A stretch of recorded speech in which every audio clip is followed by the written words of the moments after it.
Chapter 1677. The surrounding space seemed to have turned into flames as it started to fluctuate irregularly. Behind them, the silent Wu Yen closed his eyes. He had no intention of saying anything to the group of girls.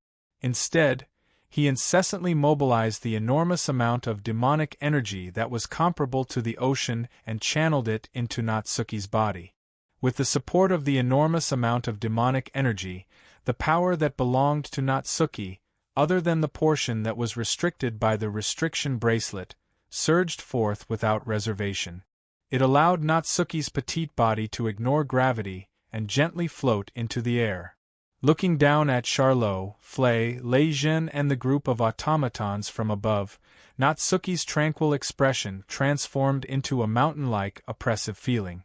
This caused the shoulders of Charlot and the others to sink and their expressions to turn grave.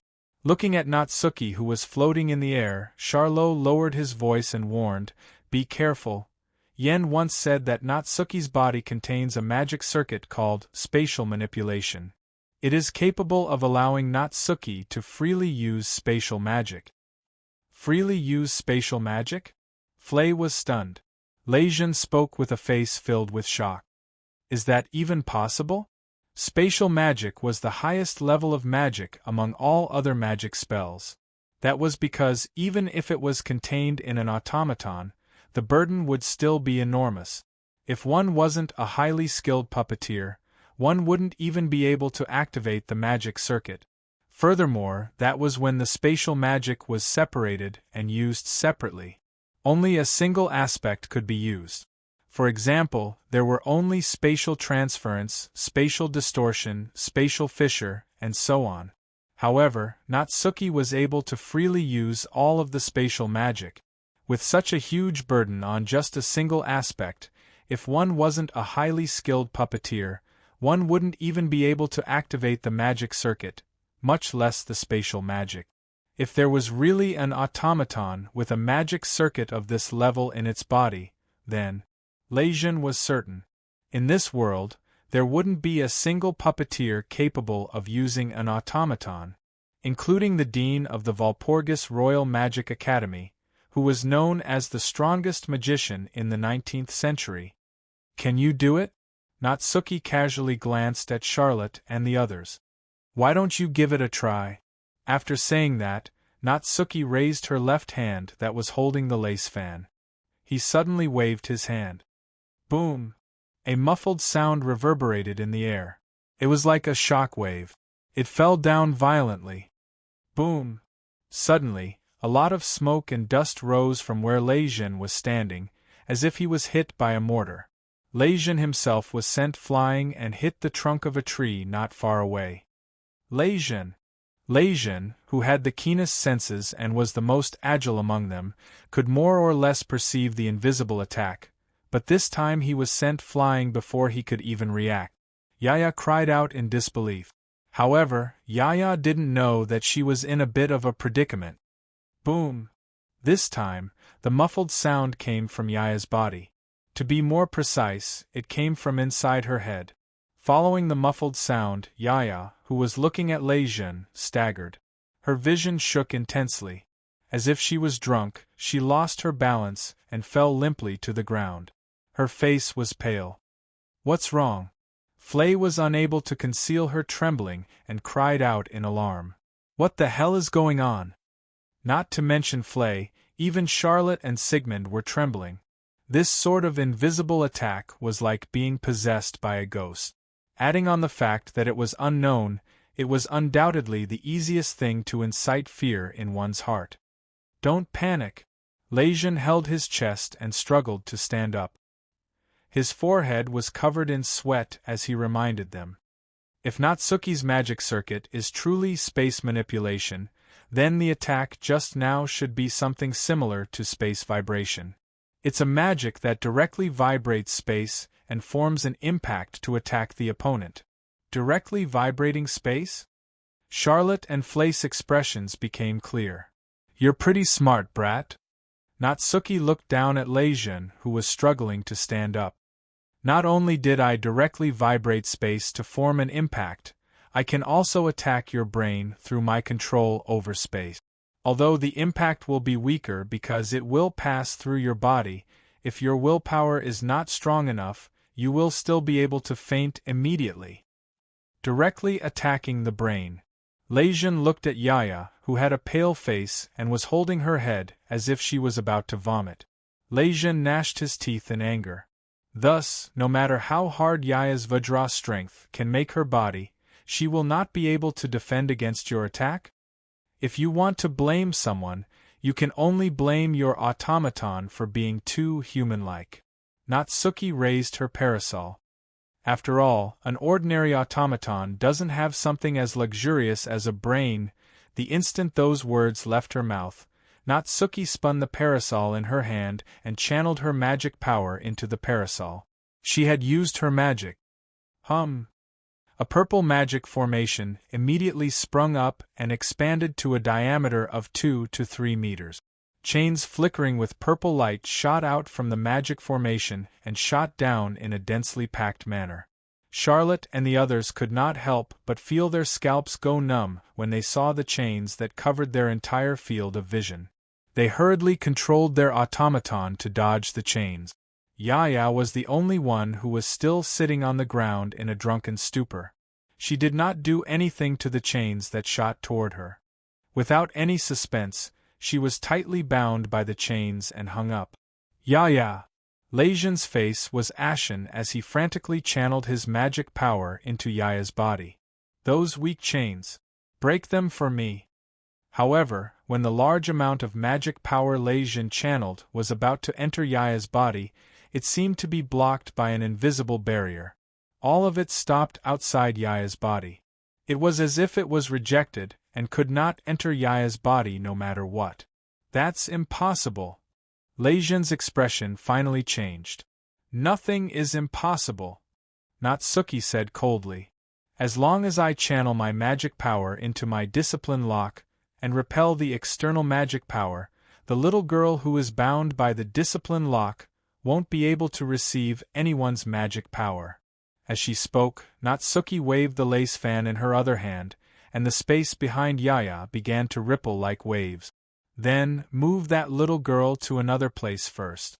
When you all meet up again, the matter will be over. Along with this cold and emotionless voice, a chain extended out from the ripples of space behind Yaya and wrapped around her body. It pulled Yaya, who was bound by the commandment lock, towards the door that floated in the void and was used for teleportation. Without the ability to receive the magic power of a puppet user and with her head still in a dizzy state, Yaya's most prided Vajra strength couldn't be used at all. She didn't even have the strength to pull the discipline lock apart and could only be pulled into the space ripples bit by bit. I won't let you get away with this. Leijun stood up. Just as he was about to run to Yaya's direction, a tender voice rang out, faster than Leijun's movement. Everyone! Bang! Bang! Bang! Bang! In an instant, a series of muffled gunshots shook the air. From all directions, formless sonic pressure cannons dug through the earth and cut through the air. Amidst the sharp vibrations, all of them landed on the discipline lock that extended from Natsuki's direction and tied to Yaya's body between the two girls. Bang! The sturdy commandment lock shuddered, causing Yaya, who was being pulled into the spatial ripples, to stop. Raster cannon! Soon after, another lovely cry sounded. A fatal beam of light flashed through the air like a meteor. Wherever it passed, the atmosphere and wind were vaporized into nothingness. With an irresistible force, it shot toward Nayu, who was floating in the air. The beam of light that contains the truth of the universe and can, in theory, wipe out everything. It's absolutely impossible to defend against, and is absolutely impossible to defend against. In Natsuki's blue eyes, the beam of light gradually approached. Chapter 1678. Whoosh! A dazzling beam of light shot up from the ground into the sky, as if it wanted to cut the entire space in half. It streaked across the space, and also streaked across the chains of discipline that bound Yaya. Bang! Before the elemental destruction that contained the truth of the universe and was capable of destroying all material existence, even the chains of discipline were unable to resist the beam of light. Like magma, the chains of discipline that were streaked across by the beam of light melted like candy and broke apart. Yaya, who was bound by the chains of discipline and hung in midair, lost its binding power and fell to the ground. As for the beam of light, it continued to flash past. In the blink of an eye, it arrived before Na Yu. Na Yu's pair of azure eyes were turned golden by the dazzling light of the beam of light. Her field of vision was completely covered by the light from the beam of light. Apart from light, she was unable to see anything else. However, this did not cause any change to Na Yu's delicate and beautiful face that seemed as if it would not change even if she were to face the destruction of heaven and earth. In fact, she did not even attempt to dodge, receive, resist or collide with the beam of light. Na Yu merely floated there without moving in the slightest. Seeing this, Charlotte cried out in shock. "Quickly, dodge it!" Unfortunately, Na Yu did not even attempt to dodge the beam of light. She allowed the beam of light capable of destroying everything to land on her body. The next moment, an inconceivable scene occurred. The beam of light that landed on Na Yu's body was like an illusion. It directly passed through Na Yu's petite body and continued to shoot into the sky. The beam of light turned into a ray of light and disappeared into the distant horizon. Charlotte, Sigmund and the others were all stunned. Soon after, they discovered something. Before Na Yu, there was a small spatial ripple. It was fluctuating there. No. It wasn't just in front of Na Yu. Behind Na Yu, there was also a small spatial ripple. It was like a ripple in the water, creating circular ripples in space. As for those two spatial ripples, perfect. They were the same size as the front end of the raster cannon from earlier. Seeing this, how could Charlotte, Flay, Lei Zhen and the others not understand what was happening? Natsuki must have connected the space in front of her with the space behind her, allowing the raster cannon to pass through her body and into the space behind her. Hence, this created a scene where the raster cannon shot through Natsuki's body and into the sky, as if shooting at an illusion. It was impossible to defend against. It directly shook the space and produced an impact attack. It was a teleportation skill that could deflect all long-range attacks. Furthermore, if a physical attack was launched directly at the target would be able to teleport away and dodge the attack. In addition, once bound, even mana would be isolated, making it impossible to break free from the discipline lock. The petite girl in front of him, who had the appearance and height of a 10-year-old girl, was simply an invincible existence. How were they supposed to fight? The fighting spirit in the hearts of Charlot, Flay, Lei Zhen, and the others gradually faded away. What replaced it was a feeling of helplessness. "Do you know how useless you are?" As if she had seen through their thoughts, Natsuki mercilessly spoke with an indifferent tone. "Then you should withdraw." "No." The battle intent in Charlotte's heart that was gradually fading was filled with determination as she spoke resolutely. "If I don't bring you all back, I will never back down." "Me too." It was rare for Flay to raise her voice to the point of shouting. "I will not allow you all to kill the Dean." "Is there any point in saying this now?" Lei Zhen's sharp gaze swept toward Natsuki. "Since we are here, we will not withdraw until we achieve our goal." "Is that so?" Natsuki nodded her head. She didn't change her mind at all. She didn't say anything. "Then there's nothing we can do. It's about time for me to lose my patience." However, what replied to Natsuki was a voice that seemed to carry weight. It caused Charlot, Flay and Lei Zhen's hearts to tremble. "No. I have already lost my patience." Wu Yen walked forward with Ikaros, Astrea, Agrora, and Cannon. His wine-red eyes emotionlessly swept across Charlot, Flay, Lei Zhen, Yaya, Sigmund, and the others. Under that emotionless gaze, Charlot, Flay, Lei Zhen, and the others felt as if a mountain was pressing down on their shoulders. In the calm before the storm, they couldn't help but hold their breath. No matter what, you all refuse to withdraw.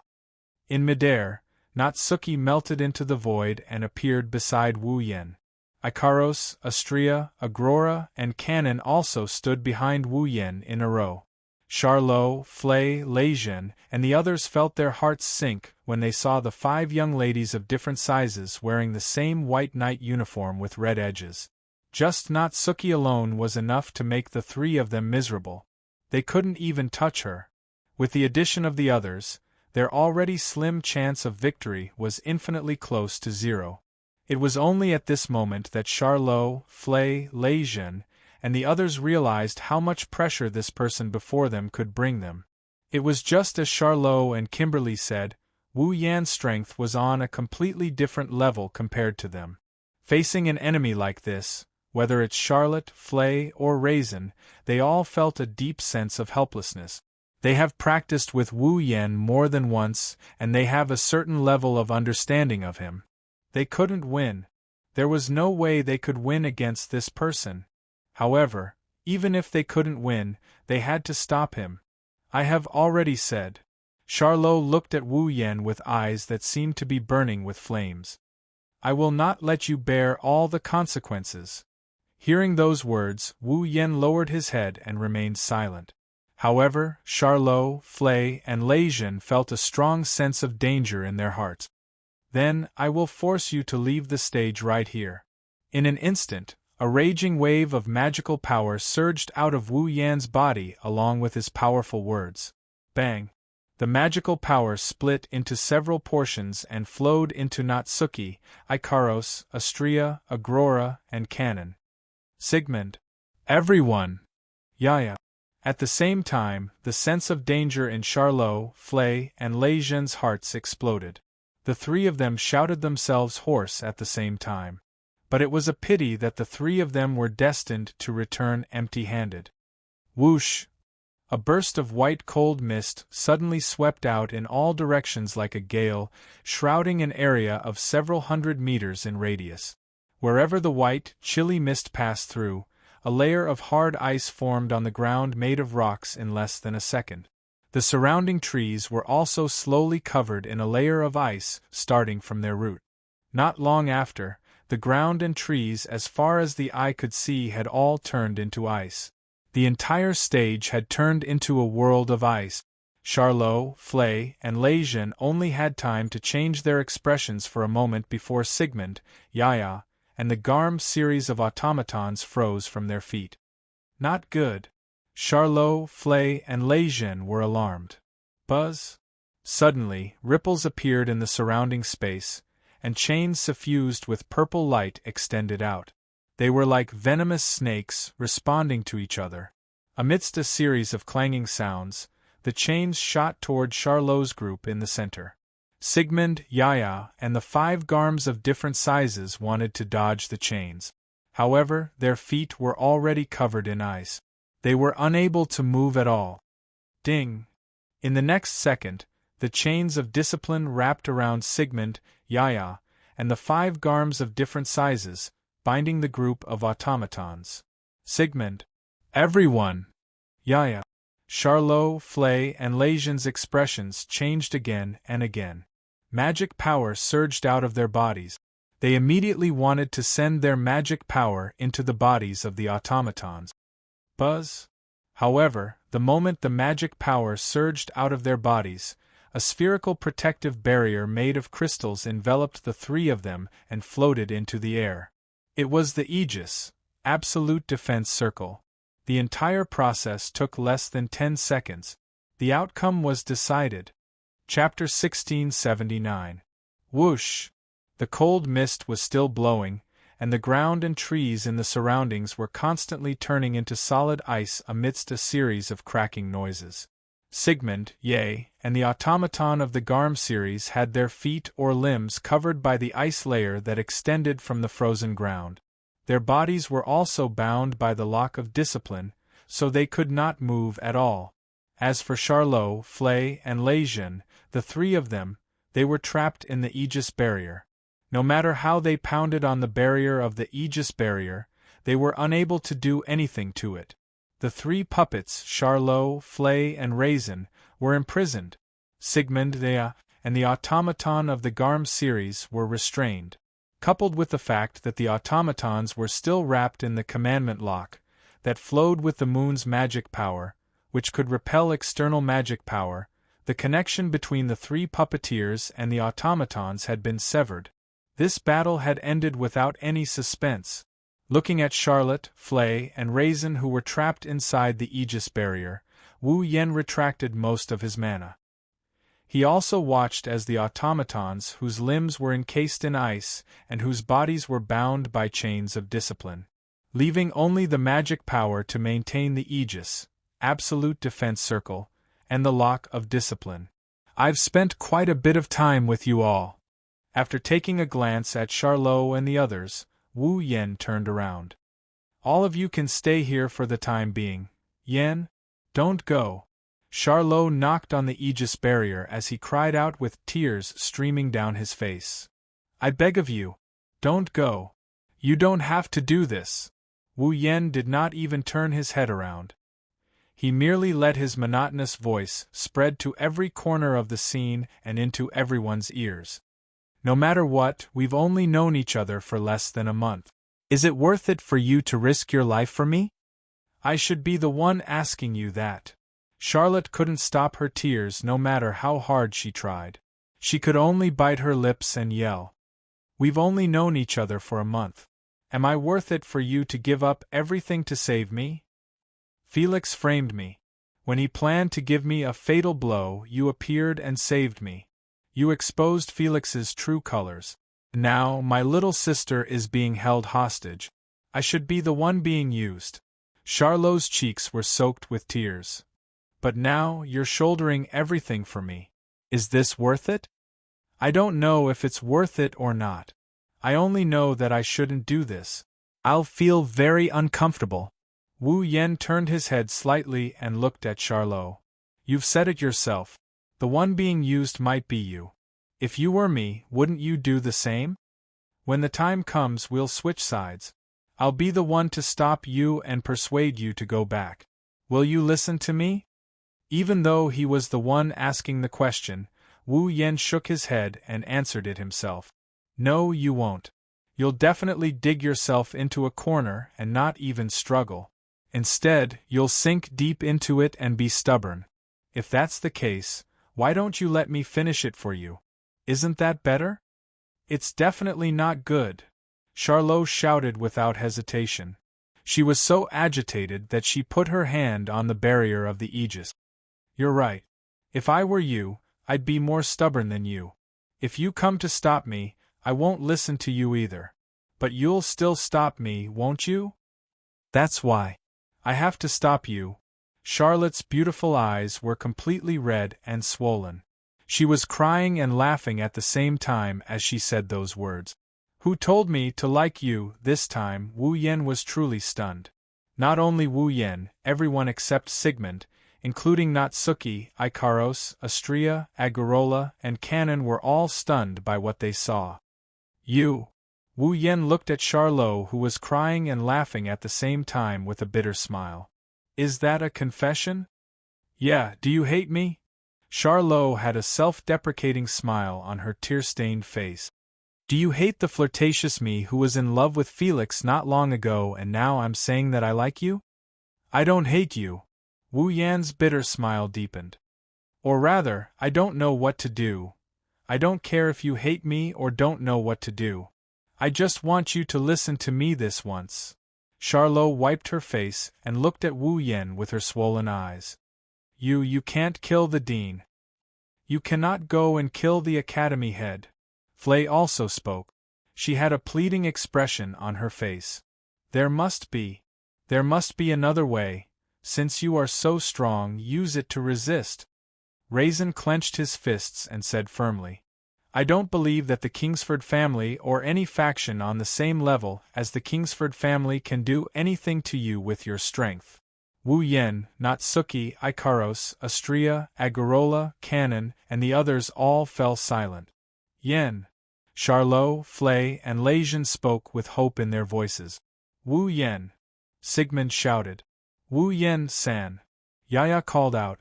Wu Yen heard every single one of them calling out to him. He felt touched but also helpless at the same time. As expected, these guys are just foolishly doing their jobs. Right at this moment, an emotionless mechanical voice echoed from not far away. Let's go back. Scarlet Taze, following this voice, at a corner of this snowy world, a space suddenly distorted. It was like an invisible black hole that kept on spinning. Then, several figures were spat out. It was a group of a man and 4 young girls. The young girls were wearing black formal attire. They were about the same height. There was a large word written on a piece of cloth hanging in front of their faces. They were holding weapons of different styles, but all of them were bright red in color. The man was wearing the academy's uniform. He was wearing a cloak and a silver mask that only revealed one eye and part of his body below his nose. Seeing the masked man leading the 4 young girls, Charlot and Flay revealed shocked expressions. As for Lejeune, it was as if he had seen his enemy. His eyes were about to spurt flames. Magnus. That's right. The person who came was the #1 student in the history of the Walpurgis Academy. He was, without a doubt, the strongest existence among the students. His code name was Marshal Magnus. As for the 4 young girls behind Magnus, they were naturally Magnus' most famous and also his greatest reliance. They were a group of 6 automatons that had the ability to fight against 13 people. They were a squadron. Magnus. Wu Yen raised his head and looked at Magnus, who was leading the 4 young girls. He smiled. Since you've appeared here, it means that you've become the Dean's Guard, right? The Dean's Guard. Charlot, Flay, Lejeune, and the others all looked at Magnus in surprise. It's only temporary. Magnus stared at Wu Yen with his only exposed eye. As long as you give up on assassinating the Dean, my mission will be completed. I won't have to carry out this boring duty anymore. It's rare to hear such direct thoughts from you. Wu Yen curled his lip. Since you're bored, why don't you just give up? I've already said that this is my duty, Magnus said calmly. It's not my wish to be the Dean's Guard. So, step down, Scarlet Eyes. Oh? Wu Yan's lips curled up. What if I say that I must see the Dean? Magnus suddenly raised his head. Then I'll beat you back. Chapter 1680. The temperature in the air seemed to have dropped. An indescribable tension filled the air, causing beads of sweat to appear on the foreheads of Charlot, Flay, and Raisin, who were watching from the side. The 2 parties in the confrontation were not ordinary people. One was the #1 marshal in the history of the Walpurgis Royal School of Mechanics, Magnus. The other was a freshman who had entered the school for less than a month. Before he even entered the school, he had suppressed Magnus and defeated the 4th-ranked Felix with overwhelming strength, Wu Yen. Both of them also possessed extremely high-performance automatons that were capable of fighting against 13 people on their own. They formed a squadron of automatons. Regardless of which side it was, Kimberly had personally evaluated them. They were no longer on the same level as the students of the academy. They were definitely existences at the level of demon kings. If these 2 existences were to really fight, who would not be nervous watching from the side? At the very least, it was not only Charlot, Flay, and Raisin who were nervous. Even Sigmund, Ye, and the group of automatons from the Garm series were holding their breaths as they waited. They were afraid that they would accidentally break the tension that symbolized the stalemate and trigger a great battle. In such a tense atmosphere, the 4 girls standing behind Magnus leaped forward. They arrived in front of Magnus. They wore flower-like black formal attire. There were Chinese characters written clearly on the cloth on their faces. They were respectively Fire, Sickle, Jade, and Dragonfly.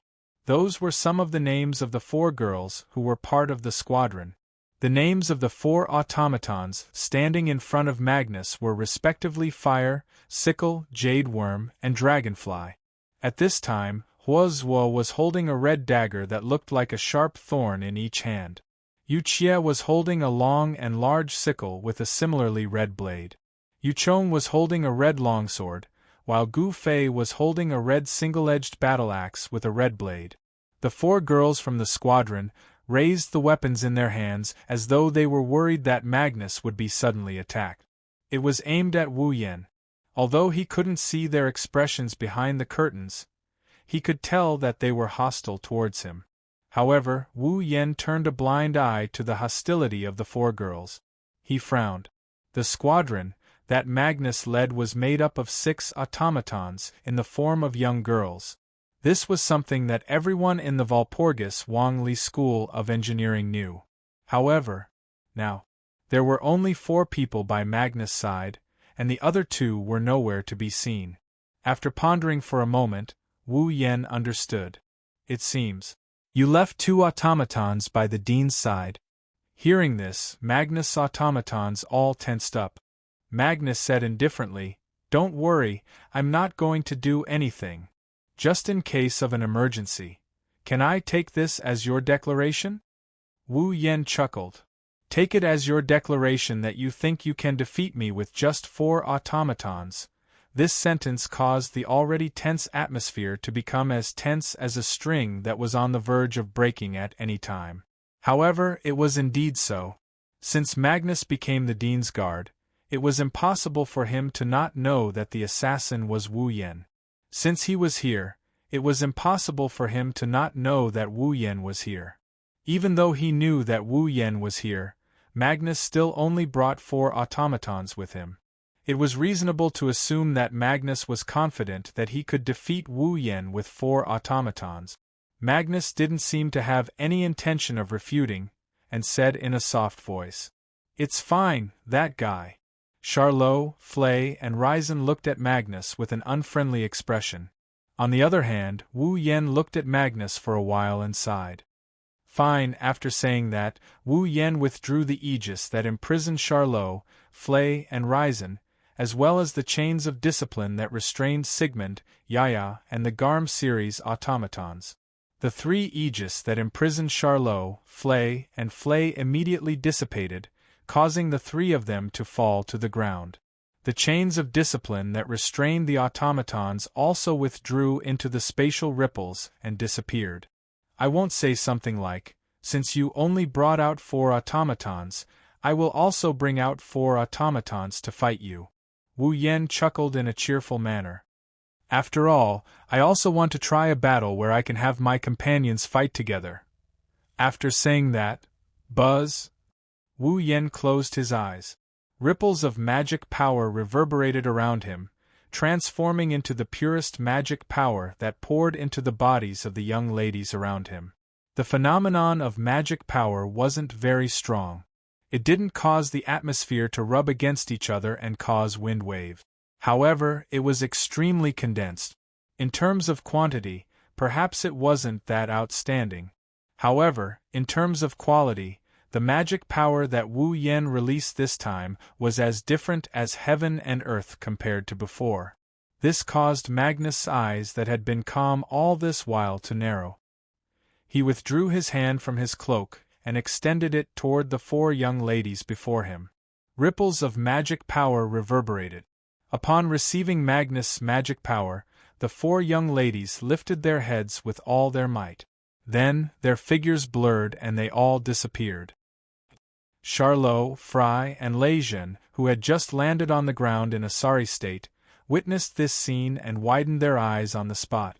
However, Wu Yan kept his eyes closed. He didn't move at all. It's as if he didn't notice anything. At the next moment, Fire Droop, Sickle Cutter, Jade Beetle, and Dragonfly, the 4 young lady automatons of the squadron, suddenly appeared in a flash. Not only that, but they also appeared around Wu Yan with his eyes shut. Fire Droop and Dragonfly appeared before Wu Yan, while Jade Beetle and Sickle Cutter appeared behind Wu Yan. The 4 young ladies abandoned Natsuki's group, raised their weapons, and stabbed at Wu Yan mercilessly. Magnus actually attacked the puppeteer directly. This was considered a violation of the rules in the night-gathering battle. Once it appeared, the attacker would be disqualified from the battle instantly. However, in a regular battle, attacking the puppeteer directly was the normal way to do it. After all, compared to the powerful automaton, the puppeteer was simply too weak. Without the magic power provided by the puppeteer, the automaton was nothing more than scrap metal. It couldn't even activate its magic circuit and attack. Even the bandolier had limited magic power. Naturally, eliminating the puppeteer in advance was the most efficient way to end the battle and obtain victory. Unfortunately, this method was destined to not work on Wu Yan. Clang, Fire Droop, Sickle Cutter, Jade Beetle, and Dragonfly, the four young ladies stabbed at Wu Yan's body with their weapons. The sound of metal colliding echoed in the surroundings. The four young ladies felt as if their weapons had stabbed into steel and couldn't move forward. The screen in front of them flipped open, revealing the four young ladies' shocked expressions. Because in front of the four young ladies' weapons, a translucent barrier made of crystals appeared around Wu Yan's body and blocked the four young ladies' attacks. Through the translucent barrier, Fire Droop and Dragonfly, who were attacking from the front, could clearly see it. A mocking expression appeared on Wu Yan's face. Then, in front of Magnus, a laser lightsaber pierced through the air and stabbed at Magnus' throat. Chapter 1681. In a proper battle, attacking the puppeteer directly is the most common method. During the night meeting, since it is a test of the puppeteer's ability, it is inevitable that the puppeteer would be defeated before they could display their full potential. Therefore, the night meeting strictly forbids direct attacks between the puppeteers. However, in a proper battle, it is common knowledge that the puppeteer must be dealt with first. Therefore, even in class, the professor in charge of teaching would mention this method more than once. How could Wu Yan not take note of this? After all, this isn't a night meeting where friendship comes first and competition comes second. This is a real battle. Magnus was the #1 student in the history of the Valpurgis Royal Mechanical School, and with his cold personality, he definitely wouldn't be stingy with using conventional methods in a real battle. Wu Yan already predicted that Magnus would order his squadron to attack him. Even if he didn't, Ikaros wouldn't just stand there and watch Wu Yan get attacked. With Ikaros' Aegis, Absolute Defense Circle, he doesn't need to worry about his own safety. Taking advantage of this, Wu Yan waited for Magnus to order his automaton to attack before he made his move. Of course, this so-called action was nothing more than dividing his mana into 3 parts. One part is injected into Ikaros' body. Let Ikaros cast Aegis, Absolute Defense Circle. Another part is injected into Natsuki's body so she can teleport. The last portion was injected into Astria's body. Through Natsuki's teleportation ability, Astria was teleported in front of Magnus and launched an attack on him. At this moment, Magnus' entire squadron had been used to attack him. He doesn't have a single guard around him. If Astria's attack hits, then the #1 student of the academy will be subdued by Wu Yan for the second time. Of course, that is if Astria's attack hit. Clang! Just like when the squadron attacked Wu Yan. The sword in Astria's hand that was aimed at Magnus' throat was met with the sound of metal clashing against metal. This was because one of the girls from the squadron had suddenly appeared in front of Magnus, using the blade of a large scythe. He managed to block Astria's attack. It was the girl with the word scythe written on the screen in front of her. It was Scythe Cutter who was beside Wu Yan a second ago. Astria flapped her wings as she retreated to Wu Yan's side. She looked at the sickle that appeared out of nowhere in front of Magnus and blocked her attack with a look of surprise. That girl. When did she appear? When did she move? Even Astria didn't notice. The other girls of the squadron also retreated to Magnus' side and stood together with Sickle Cutter.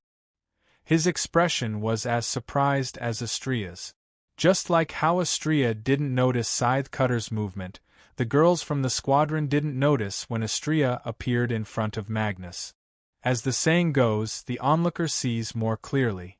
At the moment when the young ladies on both sides were astonished, Charlot, Flay and Lejeune discovered the reason for this. That girl from the squadron. Charlot looked at Sicklechia in a daze. Just like Natsuki, she can perform magic related to space. Spatial teleportation. Flay stared at Scythe Cutter in shock. Her magic circuit is spatial teleportation? Spatial magic. Leijin's expression also showed that it was difficult to deal with.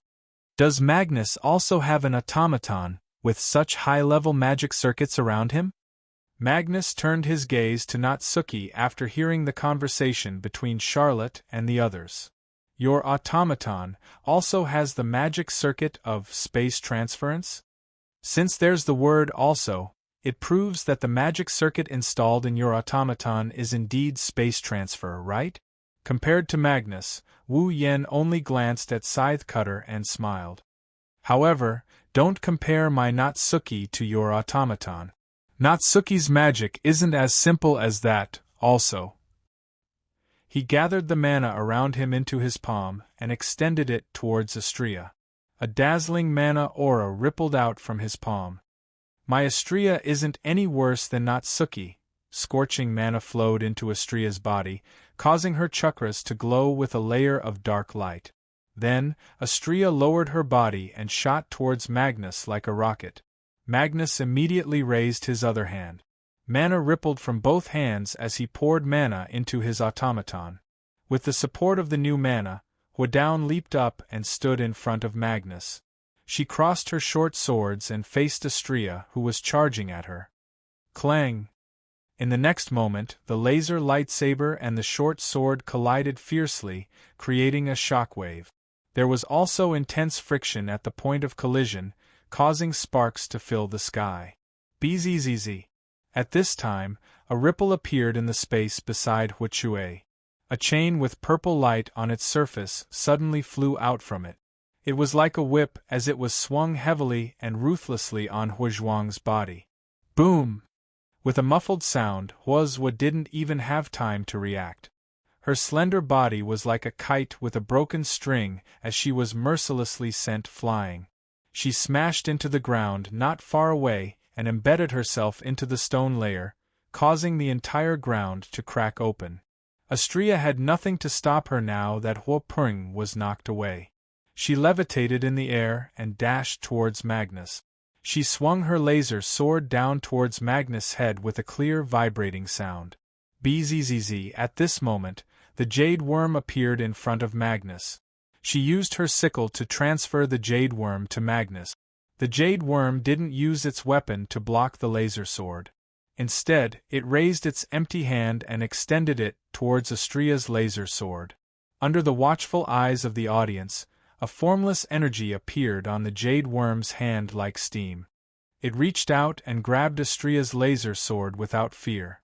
Then, the invisible energy enveloped Astria's laser lightsaber. It corroded the vibrating laser lightsaber like corrosive water. No, it wasn't corroded. It was absorbed. The laser sword's dazzling radiance turned into specks of starlight at a speed visible to the naked eye. They were absorbed by the jade worm's slender hand and dimmed down in the blink of an eye. Bang! The vibrating force was reduced to zero. Astria's laser sword dimmed and shattered like glass. Not only Astria, even Charlotte, Flay, and Raisin were shocked to the point their expressions changed. That's... Wu Yen frowned. It absorbed Astria's magic power? Yes. The jade worm absorbed the mana in Astria's body. Without the support of magic power, an automaton wouldn't be able to move. This is common knowledge. It's the same for Astria. Without the support of magic power, even though she wouldn't lose her ability to move, all of her attacks would be cancelled due to the restriction of the bracelet. Astria's Chrysor also lost its effect. There's no doubt that the jade worm's magic circuit is magic power absorption. By absorbing the opponent's magic power, not only can it weaken the opponent and deplete the opponent's magic power, it can also use the magic power to strengthen itself. Chapter 1682. Charlot, Fry, and Raisin looked at each other in dismay as they looked at the jade worm that had turned the Chrysor into starlight and was continuously absorbing it into its body, causing the magic ripples on the surface of its body to gradually strengthen. Even though the seizing magic isn't as powerful as the space magic, it's just as difficult to execute. After all, the seizing magic isn't something that belongs to the caster, it's magic power. It's common for the caster to reject the magic power after absorbing it into their body. That's why the seizing magic requires the caster to control it with high precision. Even if the seizing magic is inside an automaton, it's still necessary for the caster to control the automaton. If the space series of magic spells were difficult to activate in theory, then the seizing series of magic spells were difficult to control in theory. However, Magnus didn't just let the jade worm absorb Astria's magic power at lightning speed and convert it into his own magic power. He also controlled the other 3 automatons as if he was taking a stroll in the park. Among them, Sickle Cutter was an automaton that carried the spatial series of magic circuits. It's easy to see how skillful Magnus is in magic. How skillful is he? Astria's mana was being sucked dry by the jade worm. She couldn't even maintain her Chrysor anymore. Magnus reached out with his other hand. Mana surged out of his palm. Bzzz. Next second, the space behind Astria vibrated and ripples started forming in the air. Sickle Cutter emerged from the space behind Astria and aimed at Astria's head with her scythe. She sliced through the air and a sonic boom sounded. She drew an arc of light. Sickle Cutter aimed for Astria's head. Bzzz. However, just as the scythe was about to hit Astria, a crystal barrier appeared around Astria with an even louder rumble. Ikaros Aegis. Absolute Defense Circle. Clang! The scythe landed heavily on the surface of the Aegis. It created a ripple of light. However, it could not do anything to the Aegis. Absolute Defense Circle. Sickle Cutter's magic circuit is advanced. But Spatial Shift can't increase Sickle Cutter's attack power or the power of her scythe. It can't do anything to the Aegis. It's not surprising. But that doesn't mean Jade Worm can't do anything to the Aegis. Jade Worm placed her hand on the Aegis. Invisible energy gushed out from her slender palm and absorbed all the magic power from the Aegis. Bam! The surface of the Aegis quickly dimmed and shattered. Then, Firefall, who was knocked away by the lock of discipline, appeared in front of Astria with the help of Scythe Slash. Hataru's cold gaze landed on Astria's beautiful face. His body exploded with a scorching heat. His movement was so fast that it was impossible to see his movements clearly. The short sword in his hand sliced through the air like a bolt of lightning and sliced towards Astria's neck. That merciless strike that caused even the air to distort was clearly not achieved by just relying on that sharp dagger. The strength behind that strike was definitely not small. If it landed on a rock, it would probably be enough to shatter the rock that was larger than a person. The magic of the automaton, called Fire Droplet, could not only produce heat, but it could also increase her strength. Ignoring the heat, Firefall's magic is almost the same as Yaya's King Kong's strength. Even if Astria is an omnipotent angel, she wouldn't feel good if she got hit by Firefall's attack. Whoosh! Unfortunately, when Firefall's attack was about to hit Astria, a sharp ice spike pierced through the air and brushed past Astria's shoulder. It met Firefall's short sword head-on. Bam!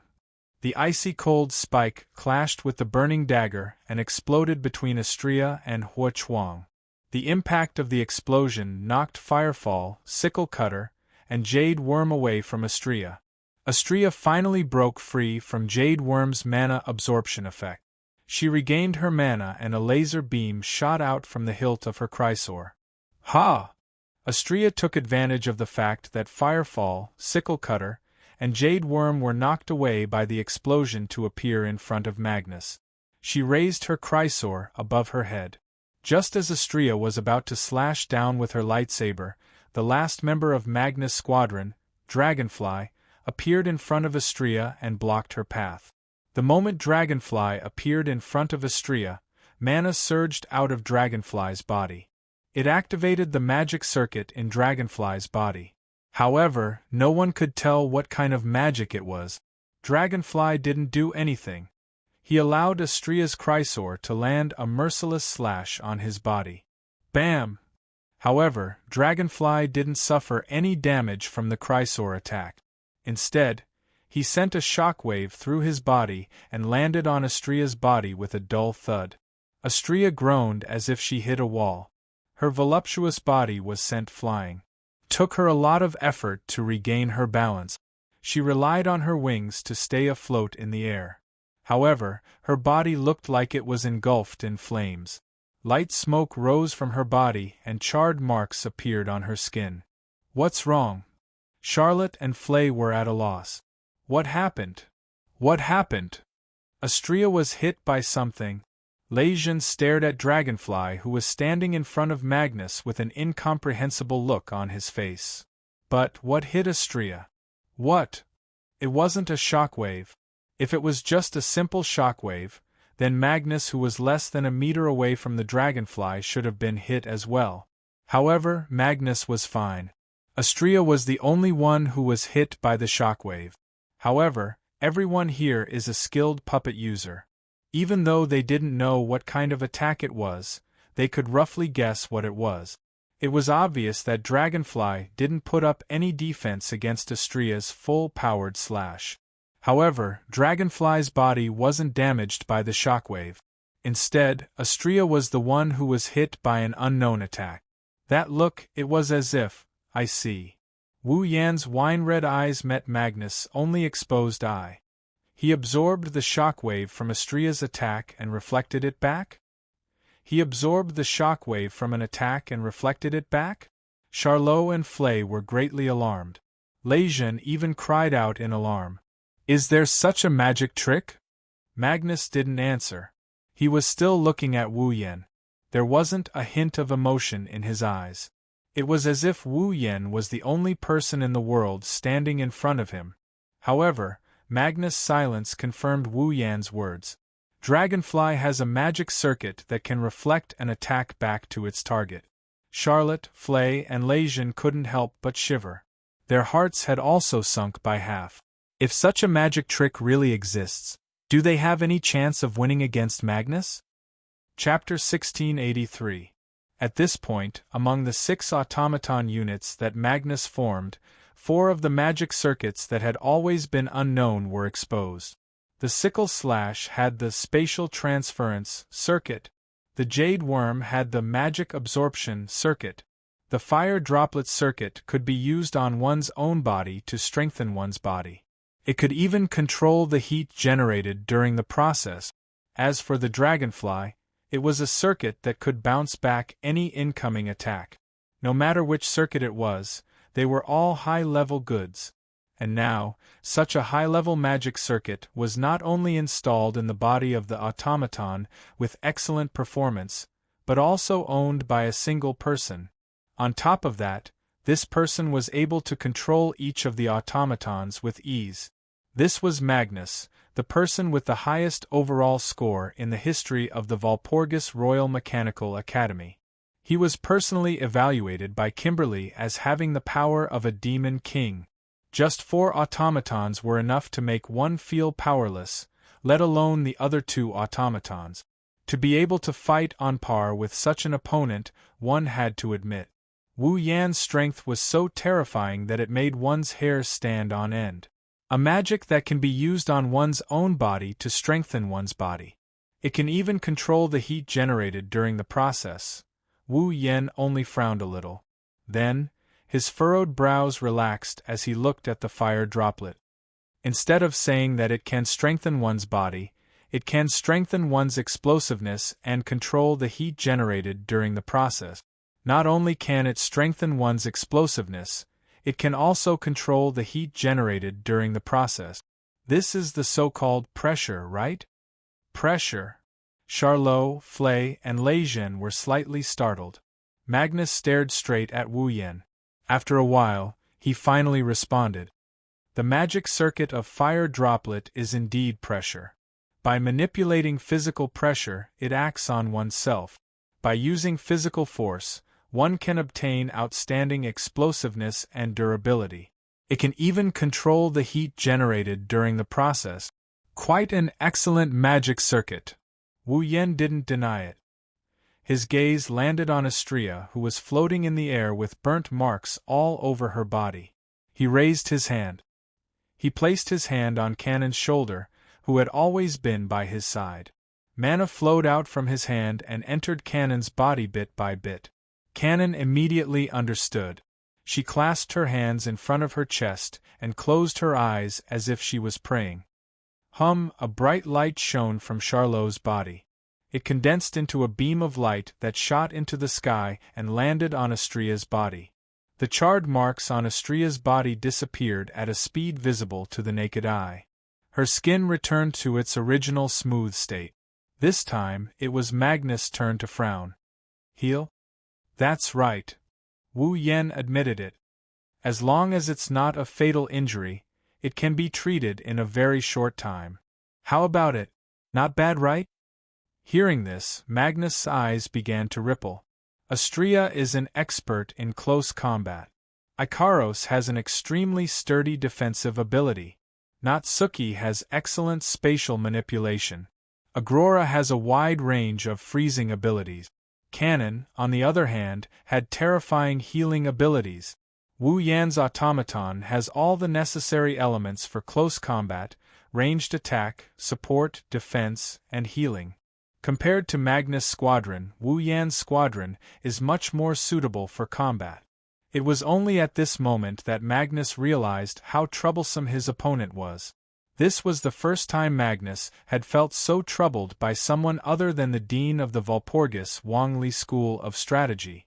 Little did they know that for the others, at least for Charlotte, Flay, and Raisin who were watching from the sidelines, Wu Yen and Magnus aren't just difficult to deal with, they are almost invincible and undefeatable. Those two people. Lei Zhen's expression changed unpredictably. Do I really have a way to surpass them? Good. Flay muttered in a daze. Amazing, phew.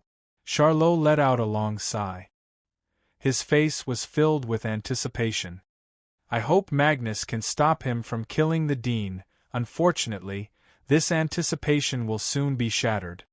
I admit that you are very strong, Magnus. Wu Yen sighed. So strong that I can't help but want to get serious. Hearing this, Magnus' eyes showed a stern expression for the first time. Are you trying to say that you haven't been serious since the beginning? If I wanted to be serious, I wouldn't have just sent Astrea to attack you. Wu Yen mocked. Although my Ikaros is only in charge of defense and Kanon is only in charge of healing, the two of them won't participate in the attack. However, Natsuki and Agirola aren't any weaker than Astrea. Since the beginning, I only sent them to support Astrea, right?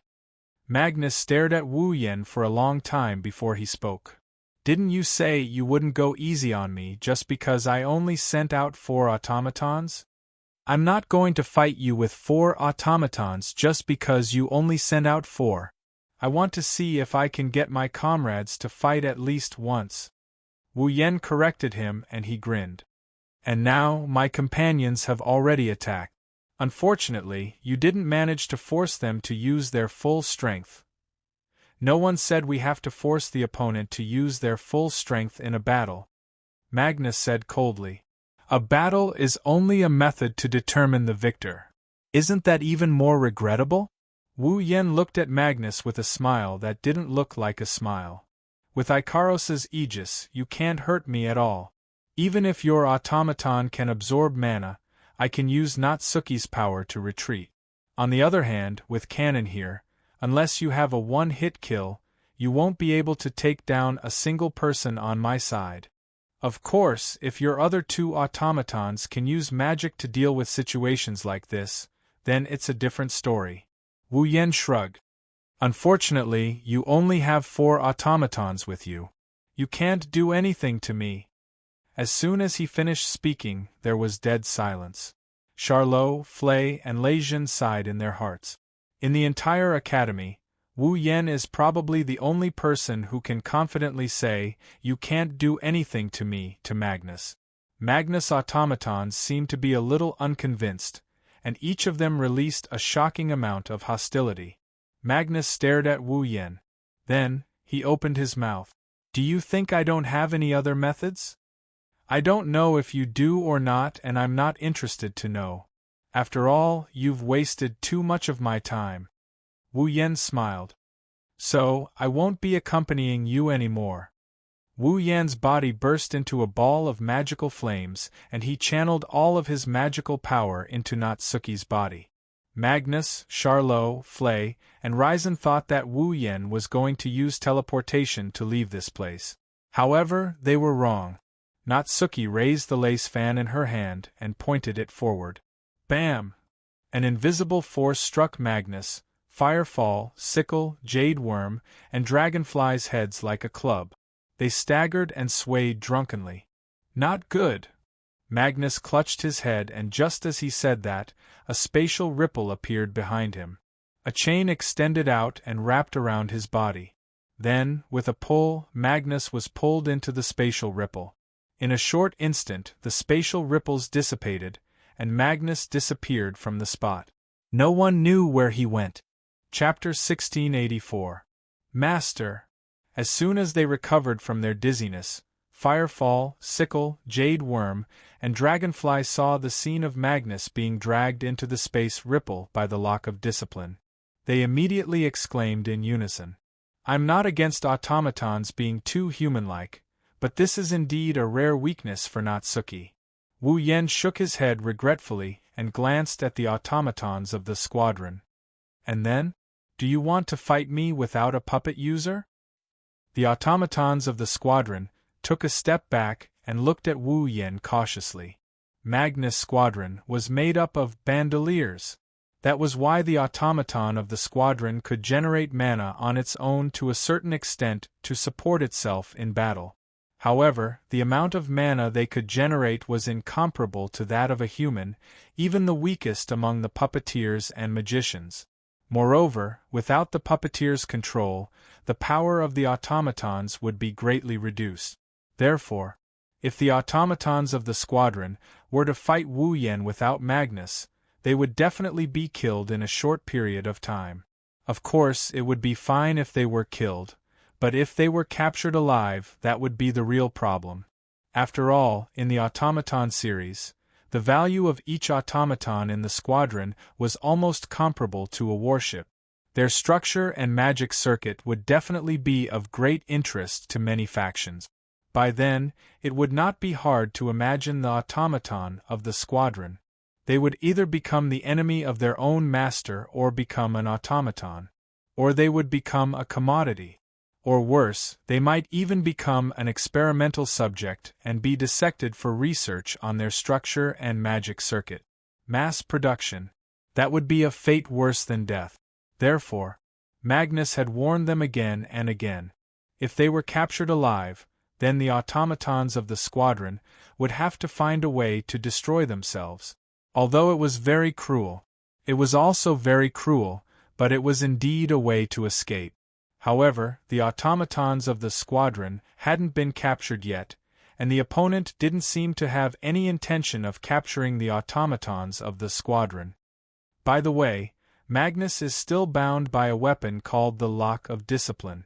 If the magic power flowing on it doesn't fade, not only will it not disappear, it will also prevent Magnus' magic power from being transmitted outwards. Wu Yen kindly reminded them. In other words, even if Magnus wants to rely on the connection between him and you to inform you of his current location, he has no other means other than sound. And now that Magnus is bound, if he encounters any danger, he won't be able to resist. The expressions of the automatons of the squadron behind the curtain finally changed. Without hesitating for too long, the automatons of the squadron chose to prioritize their master's life without hesitation. Under the magic of the sickle, they collectively teleported and disappeared on the spot. Quite obedient. Wu Yen curled his lips. He turned around and wanted to leave with the group of girls. Wait. Charlotte, Flay, and Ryzen were shocked. They raised their feet and chased after them. However, not long after, the three of them stopped in their tracks as if they had braked. Because, in front of the three of them, a person appeared. His back was straight, and his short silver hair was combed back. He looked very agile. He wore tinted glasses on his face, and his eyes were as sharp as blades. He was wearing a deacon's suit, and his hands were behind his back. Sensing the arrival of this person, Wu Yan immediately stopped. He turned around and sneered. "You're finally willing to come out. I thought you'd be hiding at the side and peeking. You're called Ryzen. The Granville family's deacon is indeed very outstanding. However, he's not perfect.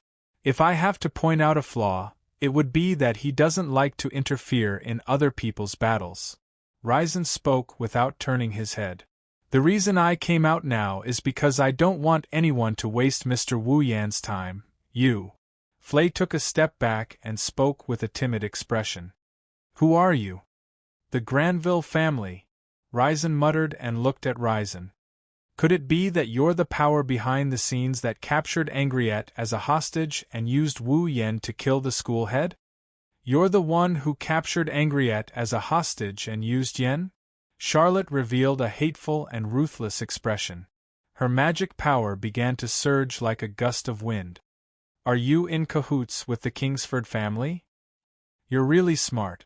However, people who are too smart usually don't live long," Ryzen openly admitted. However, his eyes behind his colored glasses turned to Wu Yan. "I'll deal with these people. Mr. Wu Yan, you should go to the school head." Wu Yan didn't say anything. He only looked at Ryzen from afar. After a while, he glanced at the forest beside him and smiled imperceptibly. He turned around and led the group of girls toward the school head's residence. "Yen!" Charlotte shouted.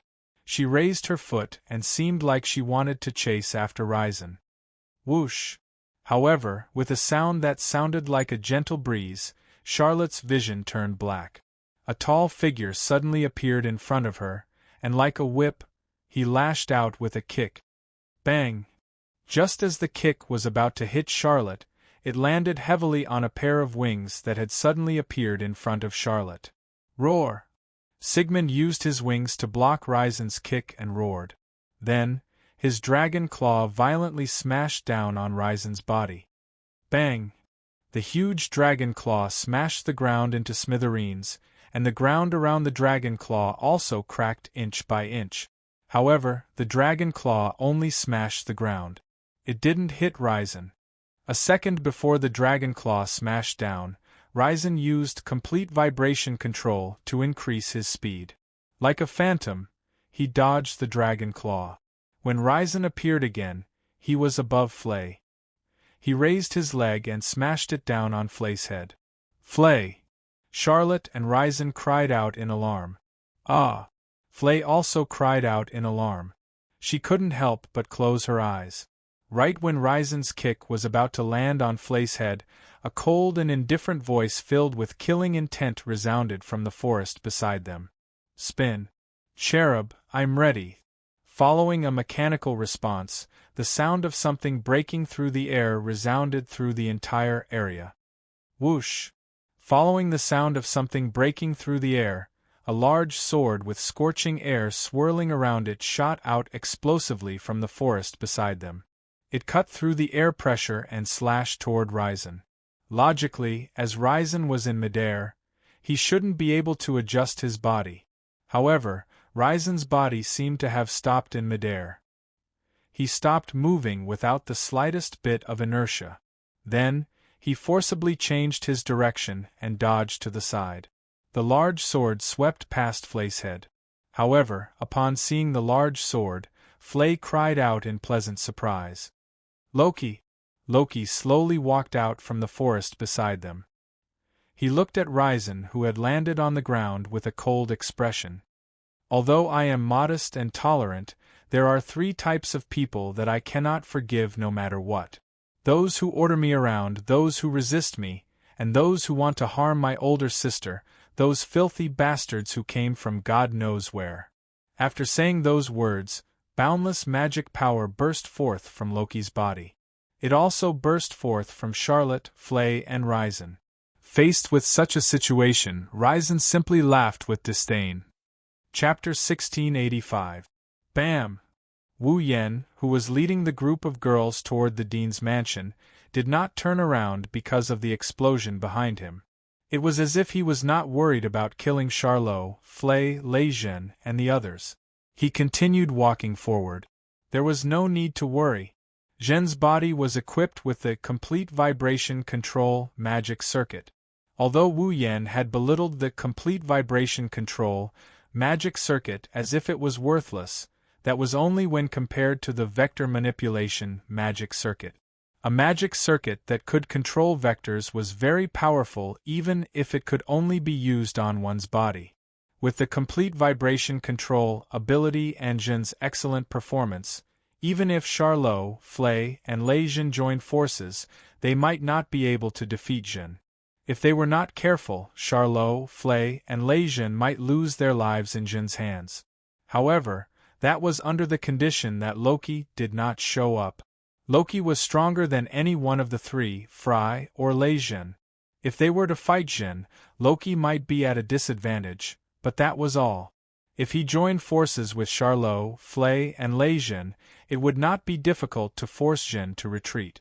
Therefore, after noticing that Loki was here, Wu Yen did not say anything. He led the group of girls and left. Ignoring the explosions behind him, Wu Yen led the group of girls through the forest and into the open space where their field of vision had widened. Then, they continued walking forward and arrived at the place where the guards were frozen in ice flowers. The dean's mansion was not far behind the ice flowers.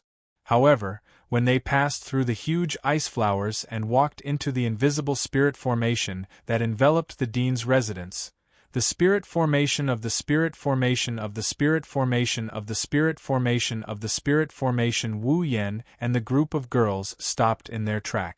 In front of them was a road paved with white stone brick. At the end of the road, a building that was comparable to an ordinary school's gymnasium in terms of size, and height stood there. It did not look luxurious. However, it was much more eye-catching than a villa. That was the dean's mansion. However, Wu Yen and the group of girls did not stop because of the appearance of the dean's mansion. The reason why they stopped was because there was a person standing in front of the mansion. In the middle of the road paved with stone bricks, there was a burly figure. He wore a neat suit, had a thick mustache, and dark skin. He looked like a soldier. To be honest, I'm very surprised. As if he had been waiting for a long time, the burly figure raised his head and looked forward with a pair of bold eyes. Although I know you're much stronger than ordinary students, I didn't expect that even Magnus could not stop you. Shouldn't I be the one who should be surprised? Wu Yen stepped forward and he stood in front of the girls. His wine-red eyes flashed with a sharp glint. After all, known as the strongest magician of the 19th century, the person with the highest authority in the Walpurgis Royal College of Mechanics, the dean of the college, Edward Walpurgis Rutherford, came here personally to welcome me. Mistakes must be punished and merits must be rewarded. This is my most basic principle as the dean. The dean said with a smile. To be able to defeat Magnus isn't something that just anyone can do. It's necessary to give you some rewards, so, Dean, your so-called reward is to obediently come out and let me kill you? Wu Yen sneered. Don't tell me you don't know that I'm here to kill you? That's why I personally came here for this purpose. The principal said with an indifferent expression. Wu Yen, can you please back down like this? So your so-called reward is advice. Wu Yen sighed. That's really disappointing. Magnus is the treasure of the king of the Walpurgis Royal Mechanical Academy.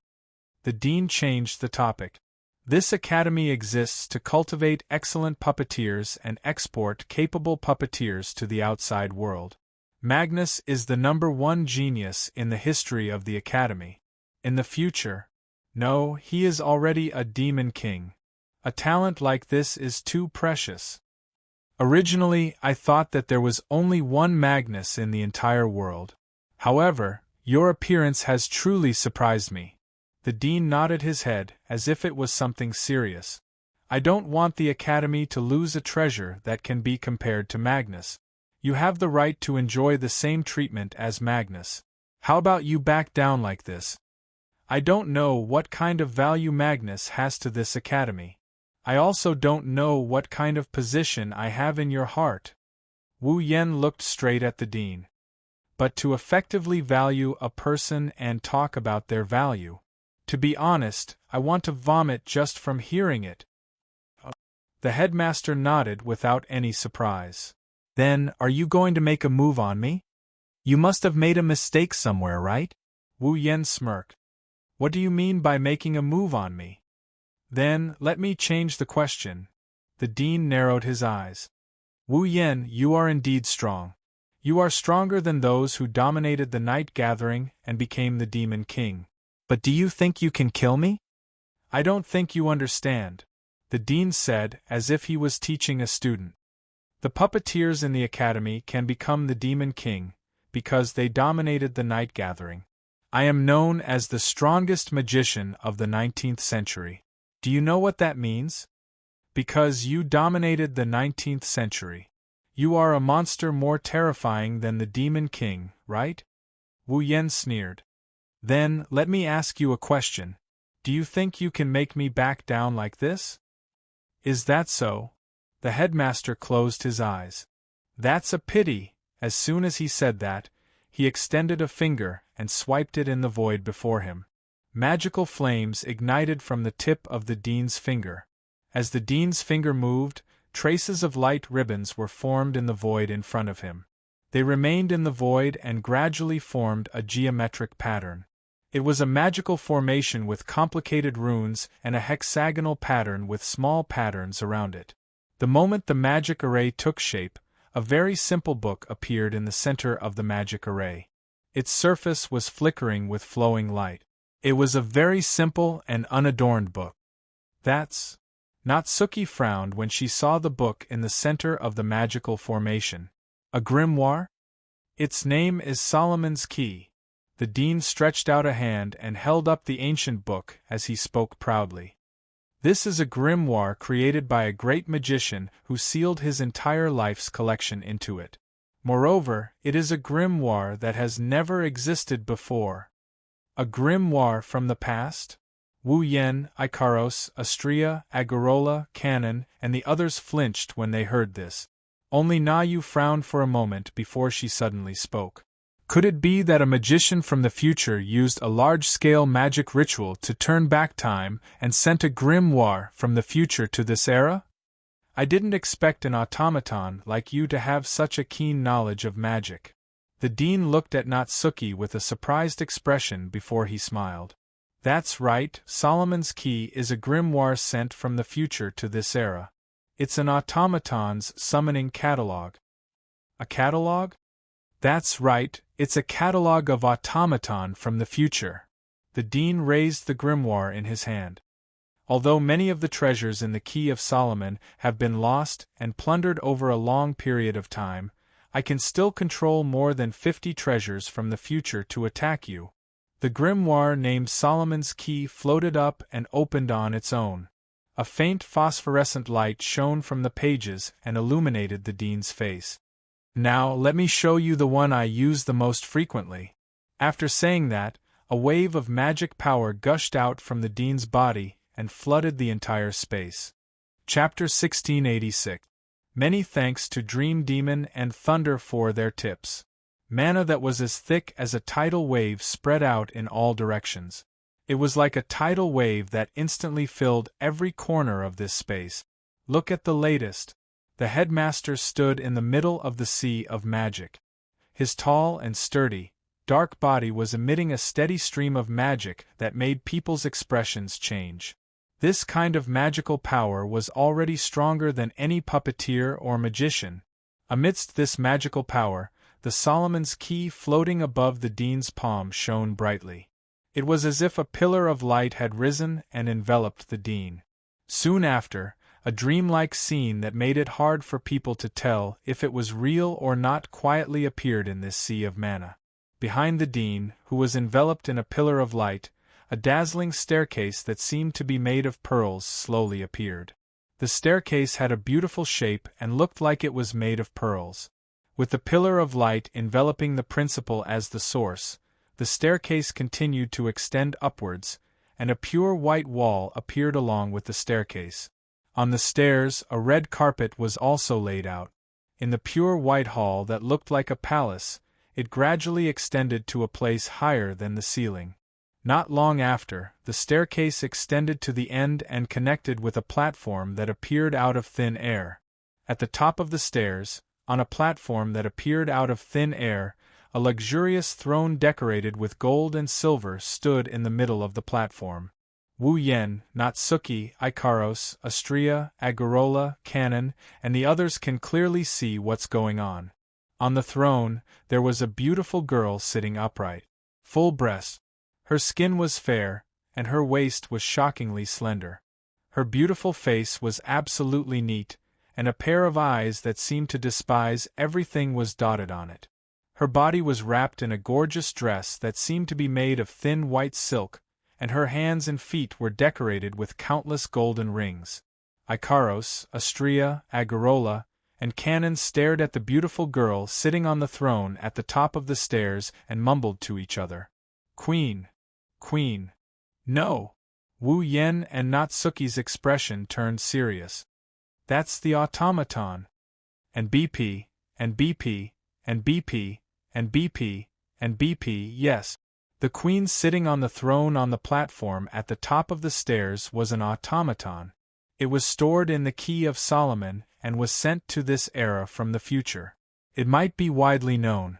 It was an automaton, that had countless puzzles. Wu Yen and Natsuki could sense something from this automaton that other automatons don't have. And BP, and BP, and BP, and BP, and BP breath.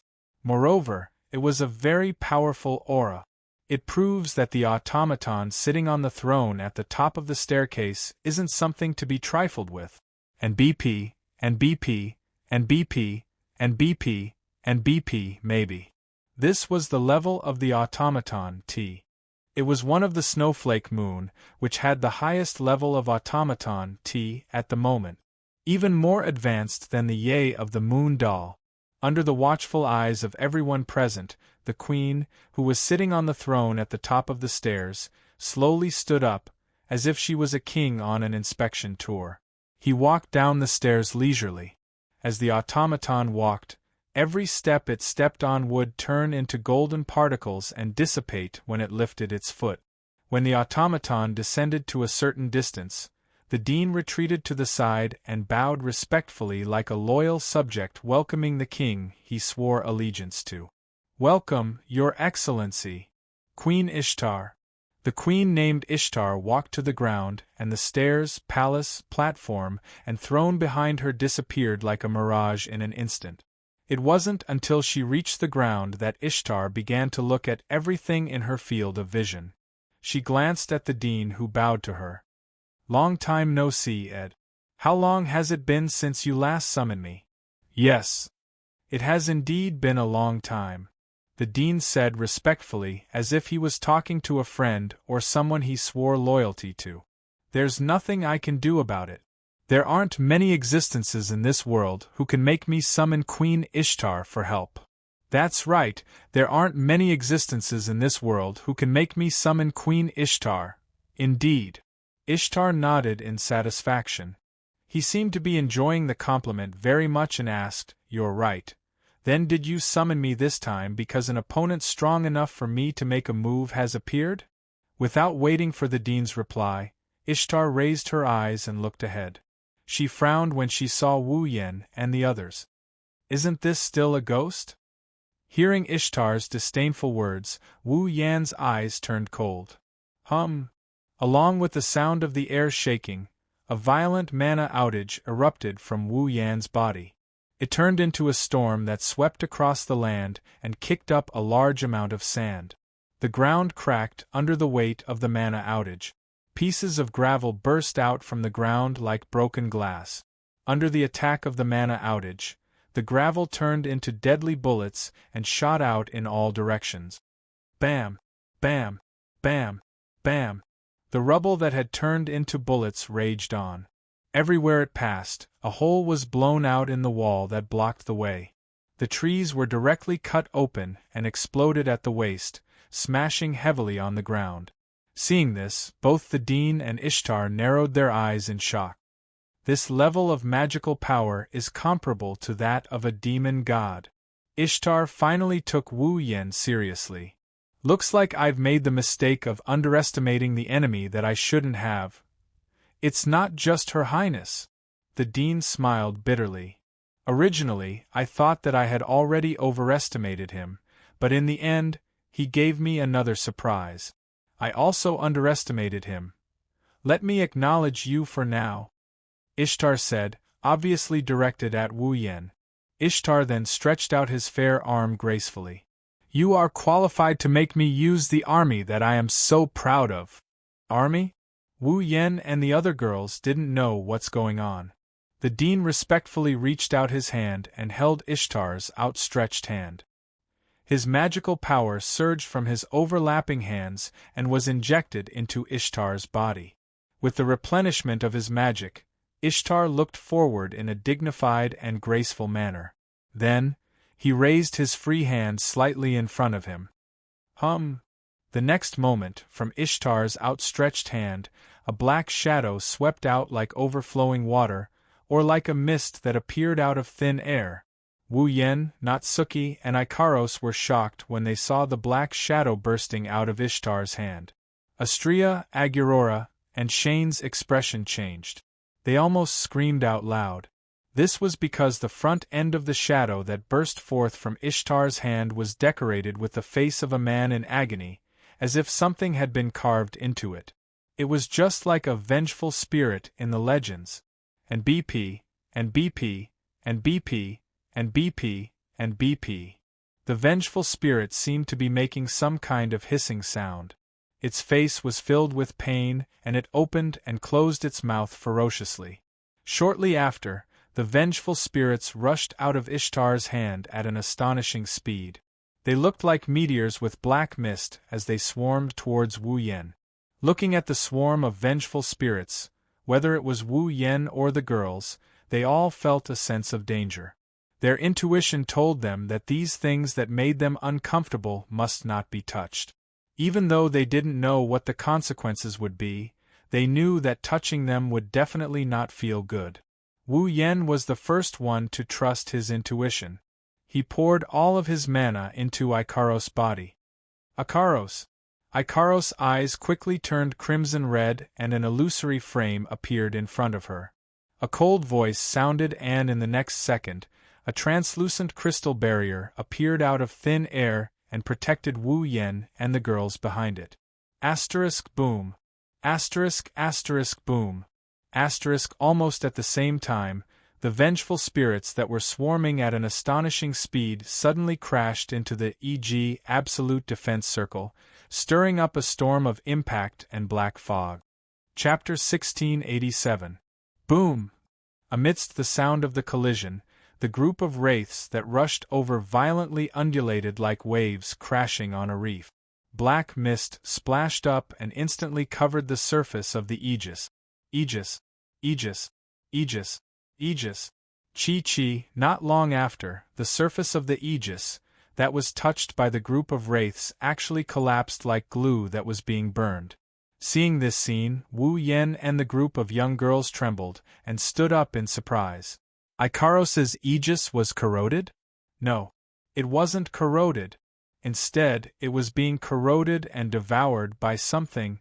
However, other than corrosion, there was no other way to describe the signs before him. Ikaros' Aegis was like a piece of rotten meat. It loosely collapsed and melted down before being swallowed by the wraith. This was not something that could be done easily. It's not that easy to take down Ikaros' Aegis. Even with her power restricted, Ikaros' Aegis could easily block a nuclear bomb. At least, ever since she came to this world, Ikaros' aegis had never been broken through properly.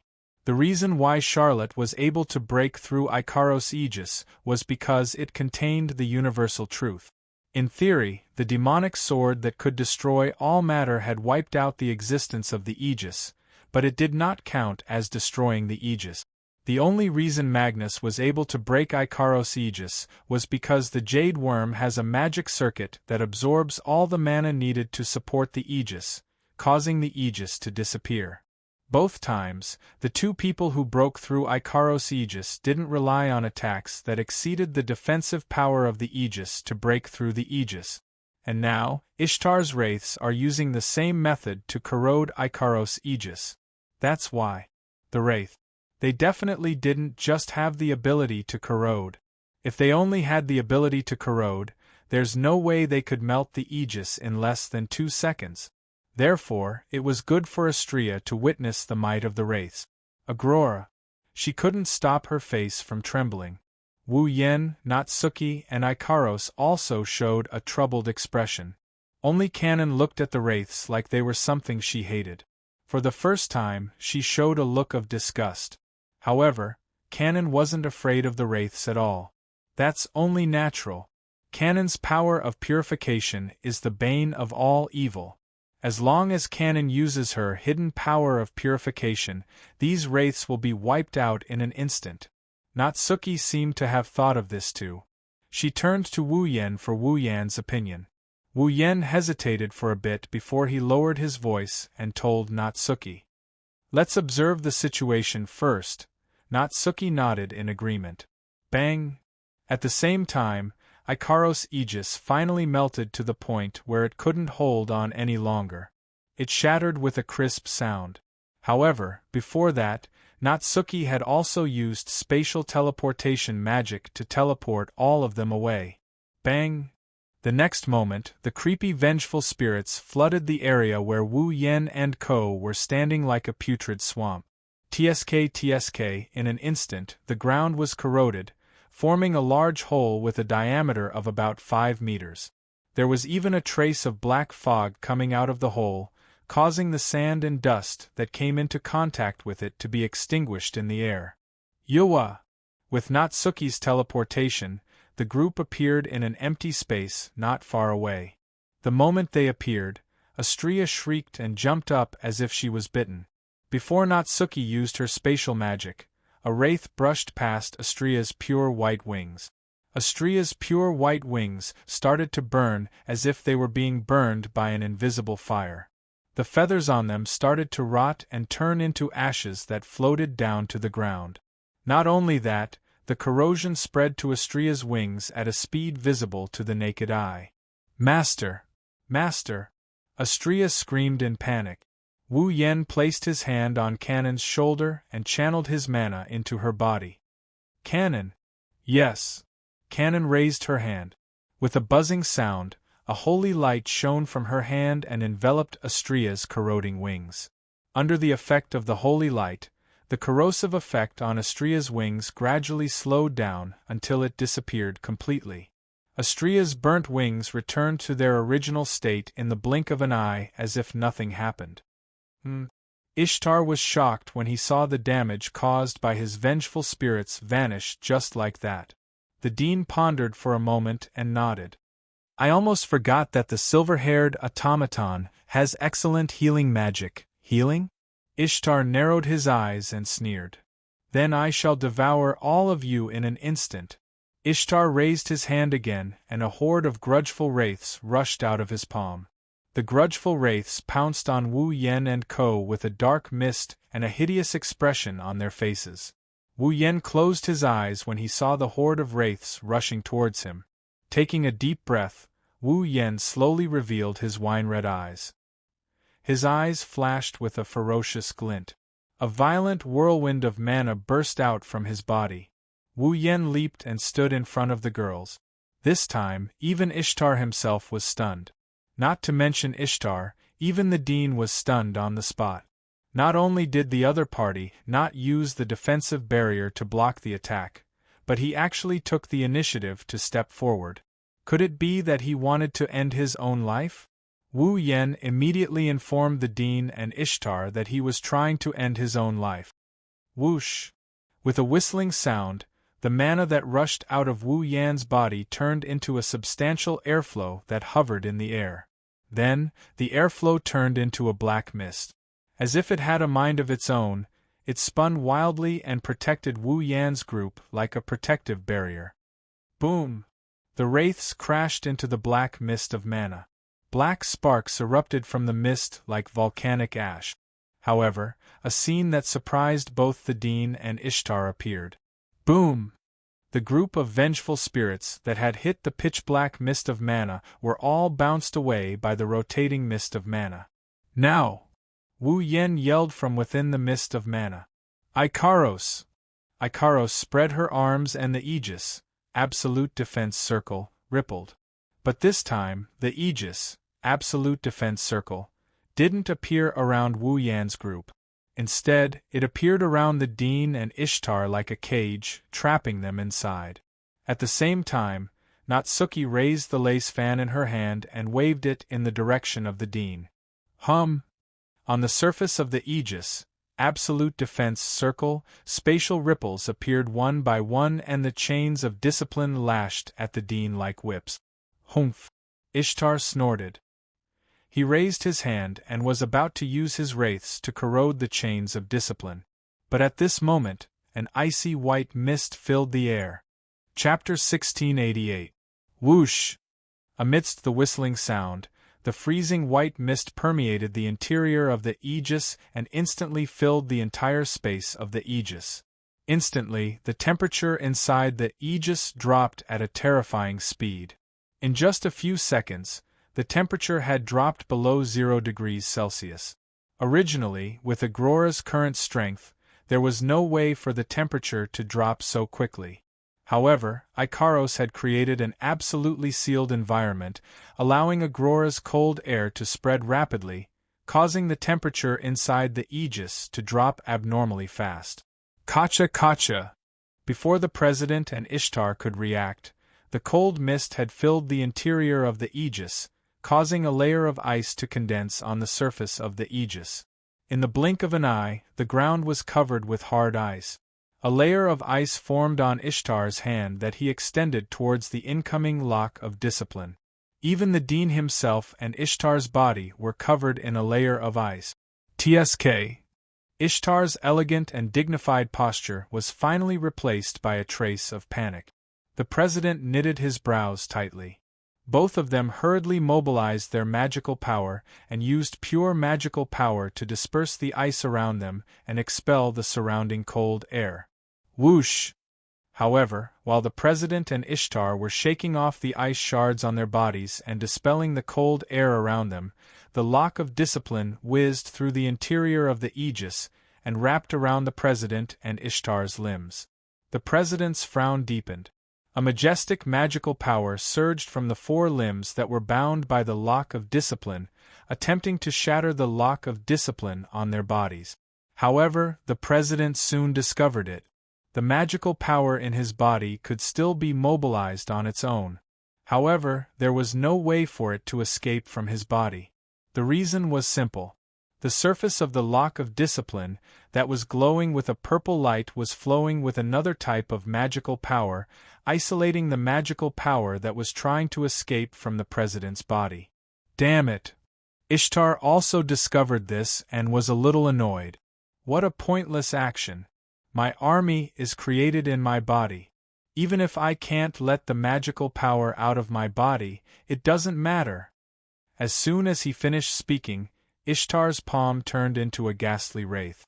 Ugly, vengeful spirits were spat out one after another, their ferocious faces covering the lock of discipline that bound the principal and Ishtar. Under the effect of the vengeful spirit's corrosion, the purplish glow flowing on the surface of the lock of discipline, which was said to be forged by the gods, quickly dimmed. Even the lock of discipline itself was corroded and full of holes. I'm afraid. Not long after, the lock of discipline would be completely corroded.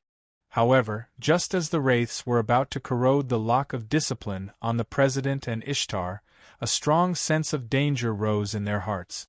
Following this sense of danger, the President and Ishtar shifted their attention to the front almost at the same time. It was on the Aegis, absolute defense circle, that had a layer of ice on its surface. Then, the President and Ishtar discovered it.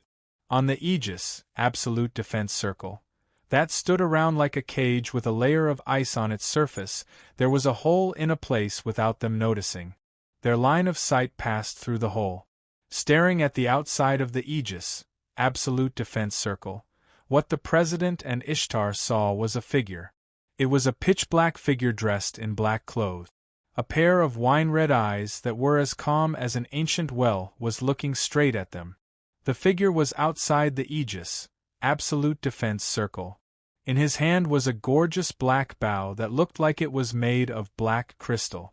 He pulled the bowstring and condensed an arrow that looked like a meteor, aiming at the two figures. For the first time, the most powerful magician of the 19th century and the legendary automaton sent from the future to this era changed their expressions at the same time. Looking at the sudden change of expression on the President's and Ishtar's faces, Wu Yen, who was standing outside the Aegis, absolute defense circle, had a flash of coldness in his wine-red eyes. Then, without hesitation, Wu Yen released the bowstring of the meteor shower in his hand. Whoosh! Like a meteor appearing in the night sky, the meteor shower arrow bloomed in the air with a long tail of light.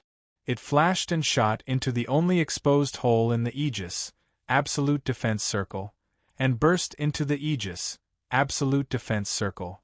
When the meteor shower arrow shot into the Aegis, absolute defense circle, the only exposed hole on the surface of the Aegis, absolute defense circle, quickly healed and was sealed again. Then, an intense and dazzling light flashed in the Aegis, absolute defense circle. Bam! Inside the Aegis, absolute defense circle, which was filled with white cold mist and chains that shuttled back and forth.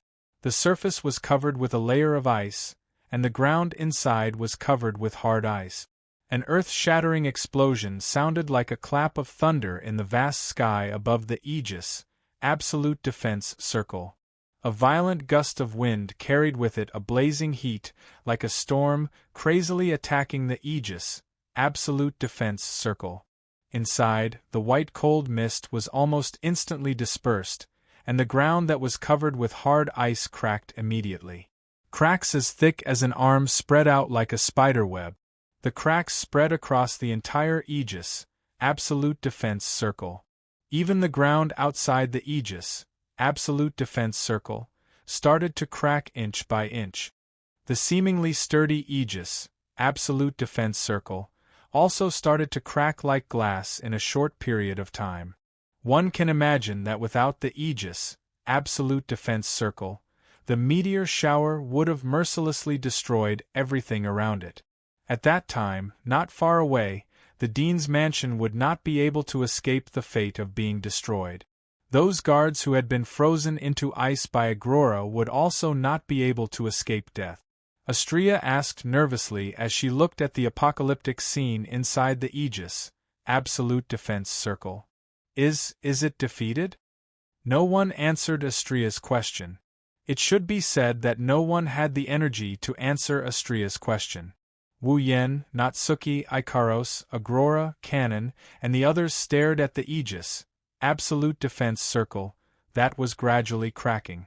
After an unknown amount of time, the heat wave inside the Aegis, absolute defense circle, slowly dissipated, revealing the situation inside. The two figures inside were also exposed to the air. A man and a woman stood in the middle of the cracked ground. Their clothes were slightly disheveled. It looked like they just ran around in the middle of the storm. However, there wasn't a single wound on the man and woman's bodies. That attack just now only brought a slight threat to them. It didn't do any damage at all. I knew it. Wu Yan's face darkened. It's not that simple? You should feel honored, little. Ishtar looked at Wu Yan coldly. In order to escape from the situation just now, I summoned my second army. Second army? Wu Yan and the rest of the girls were stunned. Could it be that Ishtar doesn't only have those vengeful spirits that can corrode his body? You keep on giving me surprises. To be able to force Queen Ishtar to summon her second army, your performance has truly surprised me. The dean looked at Wu Yan and sighed. Magnus is a genius who has broken the records of the Academy. He's the first in all of history. Although I've always said that you're a treasure like Magnus, I've never been willing to admit it in my heart. To think that there would be a second genius like Magnus. The dean let go of Ishtar's hand and retracted his mana. He looked at Wu Yan with a smile. I think we should have a chat. Chapter 1689. I think it's time for us to have a chat. Everyone had different reactions when they saw the dean retracting his mana and saying those words with a smile. Ishtar, who couldn't get a supply of magic power, couldn't fight even if he wanted to. His face was full of dissatisfaction, but he didn't object. Ikaros, Astrea, Agrora, and Kanon looked at each other in confusion. Natsuki's beautiful brows were tightly knitted together. Her beautiful eyes were filled with thoughts, as if she was trying to figure out the dean's intentions. Wu Yan narrowed his eyes and spoke. Your so-called chat? Don't tell me you're trying to tell me that you've long known that I was being used by someone else, and that's why you came to assassinate me? As soon as he said that, not only the dean, but all the girls including Ishtar were stunned. What is the meaning of this? The dean didn't expect Wu Yan to give such an answer to his question. A surprised expression appeared on his face, but the smile on his face disappeared. Anyone who was familiar with the dean would know that the dean would only react this way when a certain step of his plan was disrupted. Wu Yan messed up the dean's plan. However, Wu Yan didn't hold back at all. He showed a mocking smile to the dean who, from a certain aspect, controlled the treatment he would receive in this world. I say, Dean, don't tell me you think I don't know anything? His words were so confusing that the young ladies were even more confused. At the same time, the dean's expression also became more and more solemn. The dean's gaze sharpened as he stared at Wu Yan. Looks like I didn't just look down on your strength. Letting out a light sigh, the dean once again piled up a smile on his tanned face. You're right, Wu Yan. I already knew that you were being used by someone to kill me. What do you mean? This time, Natsuki, who was frowning, couldn't help but speak up. You said you knew we were being used by someone to kill you? Then why don't you find out who's behind this and treat us like criminals instead? Natsuki was right. If the dean already knew that Wu Yan and co. were being used by someone else to kill him, then that's even more reason for him to do so. He should have found the mastermind who wanted to take his life. Instead of not even saying a single word, he should have faced Wu Yan head-on. Because that was meaningless, wasn't it? Even if the mastermind was subdued, the mastermind was still alive. The dean's life couldn't be guaranteed. Moreover, if he really knew the inside story, the dean wouldn't just stay silent and fight with a person who was being used. At the very least, he should tell Wu Yan that he knows the inside story and try to get information out of Wu Yan's mouth about the mastermind behind all of this. However, not only did the dean not do so, he only advised Wu Yan a bit before treating him like an actual assassin and engaging him in battle. It didn't make sense. Well, let's talk about one problem at a time. The dean was like an amiable old man. He squinted his eyes and showed a peaceful expression. First, Wu Yan, you should know who is the one who wants to take my life, right? The Kingsford family. Wu Yan glanced at the dean. To be precise, it's the Kingsford family and the Granville family who wants to help the Kingsford family, right? The Kingsford family and the Granville family used to be political enemies, but there's no such thing as eternal enemies in the eyes of the major powers. Now, the two families have formed an alliance because of some benefit. The dean sighed and shook his head. That's why the Granville family wants to help the Kingsford family. In order for the Kingsford family to return to the political arena, they plan to kill me who caused the Kingsford family's downfall and sentenced Felix to death. But, Wu Yen-san, I wonder if you're aware of something like this as well? The headmaster asked in a probing manner. Actually, recently, the Kingsford family has sent a secret envoy to contact me in private. A secret messenger from the Kingsford family. It wasn't Wu Yen who was confused. It was Natsuki. However, Natsuki quickly thought of something and sneered. I see. They plan to use soft tactics to bribe you before they use hard tactics? If they can bribe me and let me fabricate some fake evidence to announce the fact that Felix was wrongly accused, wouldn't that solve the problem? The dean acknowledged Natsuki's words and shrugged his shoulders. The Granville family knows nothing about this. So, regardless of whether the assassination plan succeeds or fails, the Granville family can be blamed for it? Na Yu spoke with disgust from the bottom of her heart. She then looked at the headmaster. Then, did you know that we were used to kill you because the Kingsford family bribed you? Did you learn the whole story from them? Exactly. It's the exact opposite. The dean denied this statement with a calm tone. The Granville family will send people to kill me. The Kingsford family will try to bribe me through conciliation. Actually, it's just a part of my plan. I knew it would end up like this. Hearing this, Natsuki and the girls couldn't help but be shocked. Plan? What plan? As expected, Wu Yen sighed when everyone was still in a daze. He enunciated each and every word clearly. You're the one who ordered the Granville family to send me to kill you, aren't you? The girls' hearts skipped a beat. The dean ordered the Granville family to send Wu Yen to kill him? As expected, you've already found out. The dean exclaimed in admiration.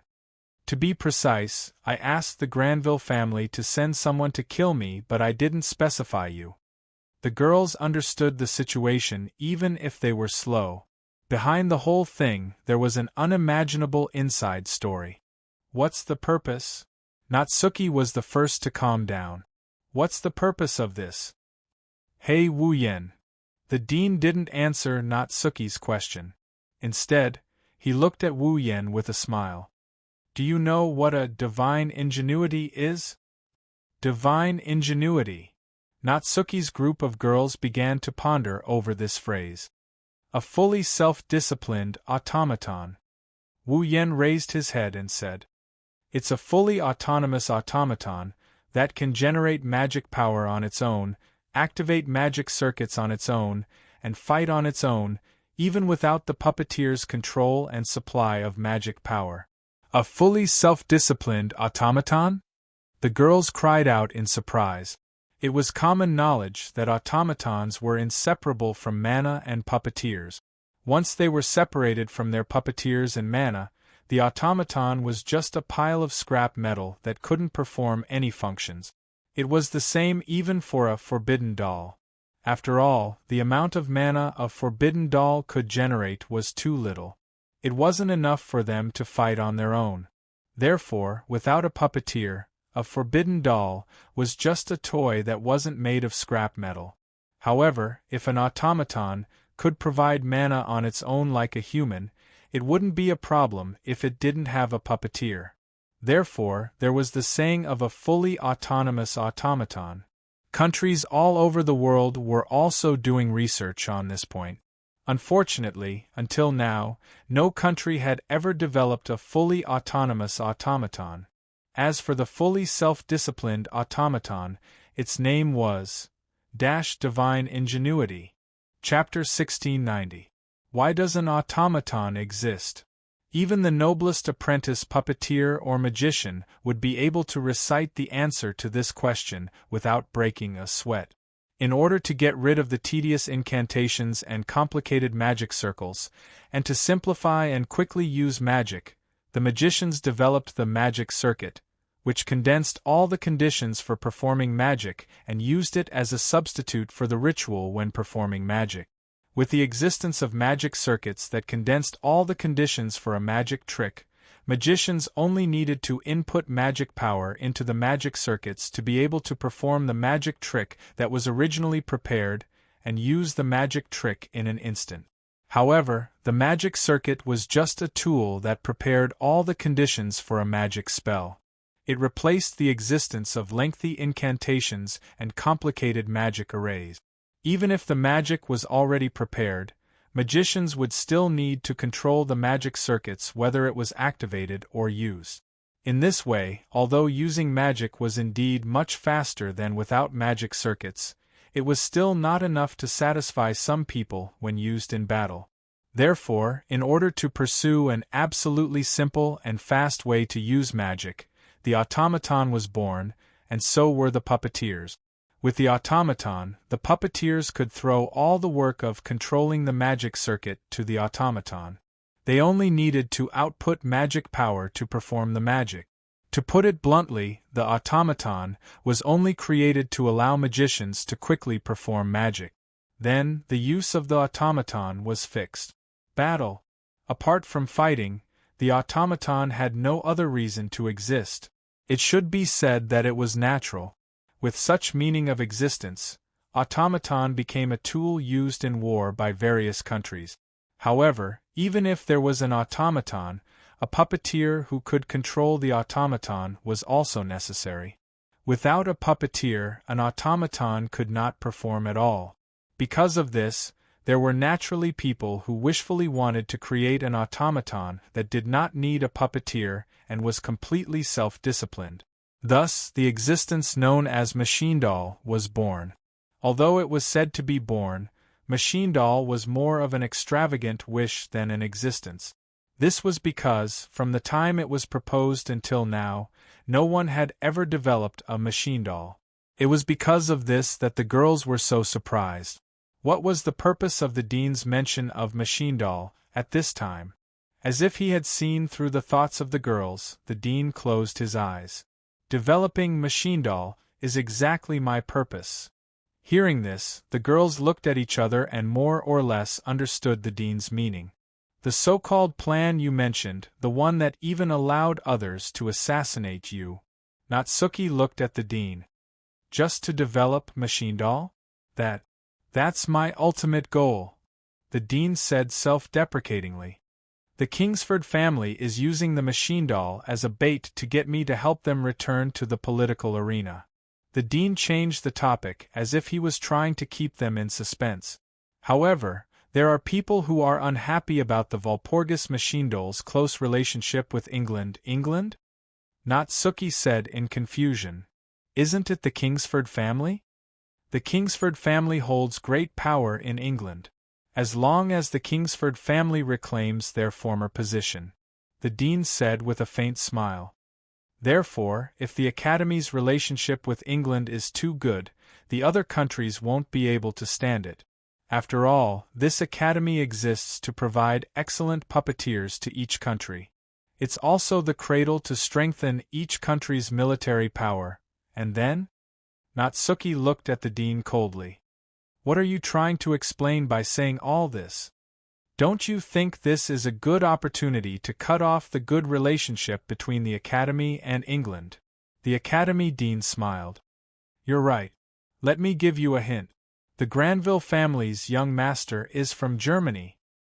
Germany? Natsuki slowly understood. In other words, the Granville family didn't assassinate you to help the Kingsford family but to destroy the cooperation between you and them? If the Granville family's young master destroys the secret agreement and shows me something that interests me, isn't that a good way to destroy the good relationship between the Academy and England? The headmaster stroked his beard and laughed out loud. As for the thing that interests me, I'm sure you've already guessed what it is? There was no need to guess what it was. Didn't the dean make it clear? His most fundamental purpose was to develop machine doll. You mean? Natsuki asked with uncertainty. Germany has already developed machine doll? To be exact, Germany's research has already reached a certain stage and they've achieved some results. Wu Yen suddenly said. Young Master Granville's automaton, which is a real automaton, is a half-finished machine doll. Clap, clap, clap, clap. The dean held the key of Solomon and clap. You already know the inside story to this extent. That's impressive, that's right. It's really a half-finished machine doll. The dean generously revealed the deepest inside story of the whole matter.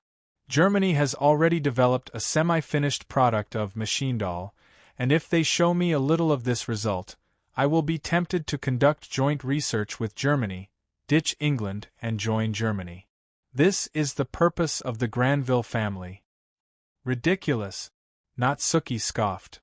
If that's the case, why would the Granville family send someone to kill you? Didn't I just say it? The headmaster smiled strangely. It's all part of my plan. Seeing the strange expression on the principal's face, the hearts of all the young girls sank. It's not Germany that wants the academy to sever ties with England, it's you. Wu Yen looked directly at the dean. You asked the Granville family to send someone to kill you and destroy your agreement with the Kingsford family. That's just an excuse to sever ties with England. That's right. The dean waved his hand. It's impossible for the UK's research on machine doll to make any progress in a short period of time. If I want to develop machine doll, I have to abandon the UK and work with Germany. Just like you said, asking the Granville family to send someone to kill me and destroy my agreement with the Kingsford family is just an excuse to sever ties with England and join Germany. Displaying the half-finished machine doll is also to let the other higher-ups in the academy see clearly who is the best partner at this stage. Hearing this, everyone understood. Everything that happened was all part of the dean's plan. In the end, the Kingsford family didn't get any benefits at all. They became your pawns, and we became your sacrificial lambs. Wu Yen said slowly in a calm tone that made one's heart palpitate. Next, you only need to execute me, the assassin, and you'll be able to get out of the danger justifiably. You can accuse the Kingsford family of secretly sending people to kill you, and cut off all ties with the United Kingdom where the Kingsford family belongs to. Then, you can join Germany, right? Yes. However, the dean replied with such a question. No. You're wrong. Chapter 1691. No. You're wrong. As soon as he said that, everyone was stunned and turned to look at the dean. I don't have the slightest intention of sacrificing you, or the people sent by the Granville family to kill me. The dean explained in a very sincere tone. Originally, I had planned to cut ties with the United Kingdom and draw up a cooperation agreement with Germany before making an appearance. Then, I would reveal the fact that you were being used, clear your name of assassinating the president, and allow you to continue living in the academy. Natsuki, Ikaros, Agrora, Canon, and even the naive Astrea couldn't believe what they heard. However, Wu Yen sensed that the dean wasn't lying when he said this. The students studying in this academy are all outstanding puppeteers from all over the world. They are true geniuses, and you are a genius among geniuses. You are a treasure that can be compared to Magnus.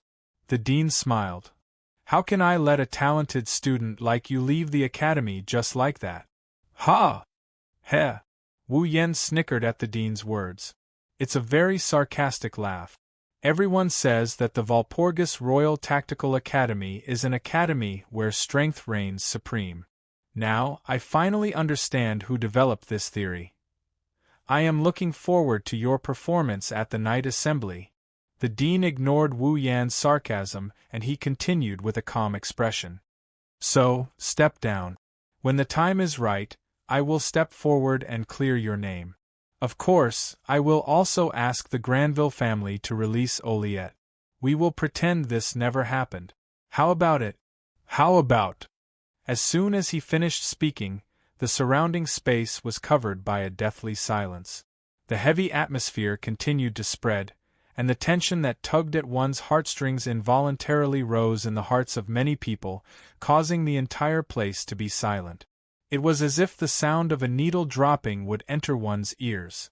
Natsuki, Ikaros, Astrea, Agrora, and Canon all looked at Wu Yen. Needless to say, they were waiting for Wu Yen to make a decision. Wu Yen and the dean looked at each other, and after a while, Wu Yen spat out this sentence. Dean, didn't you just say that I don't know anything about this? I know. I know that you know a lot of things. The Dean nodded without any change in his expression. Perhaps you knew from the start that I was the mastermind, right? Yes. Well, I can more or less guess what's going on. Wu Yen shrugged. Then, he looked at the Dean with a meaningful look. Since you already know that I might know the inside story of the entire incident, why do you think I would be willing to be used by others and obediently come here to kill you? The Dean stopped, stroking his beard on the spot. Dean, you seem to have forgotten that there is an important explanation missing from your explanation. Wu Yen smirked. Why would the young master of the Granville family send someone to assassinate you and show you the half-finished product machine doll that symbolizes the secrets of a country? Why would he listen to you so obediently? Natsuki and the other girls came to their senses. The Dean removed his hand from his chin and looked at Wu Yen. You seem to have a good relationship with the young master of the Granville family. Or should I say, the two of you have an unusual relationship? Wu Yen chuckled.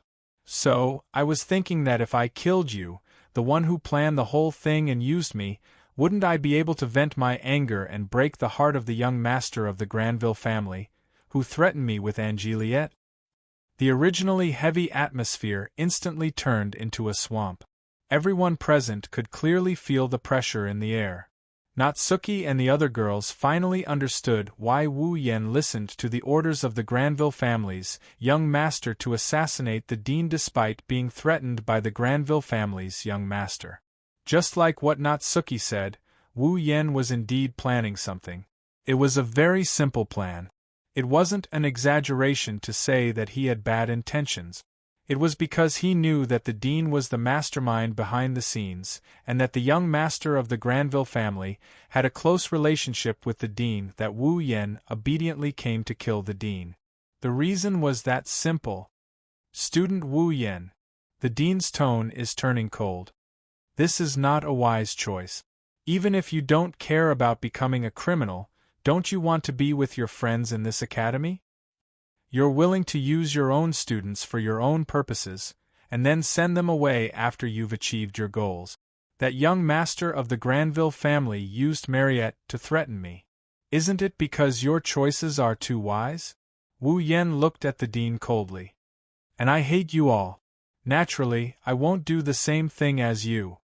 Wu Yen lifted his foot and walked forward step by step. You think that you can achieve anything by scheming against everything. However, even the wisest man will make a mistake. You didn't even consider the possibility of being killed by the Granville family. Because you are too confident in your own strength. The strongest magician of the 19th century?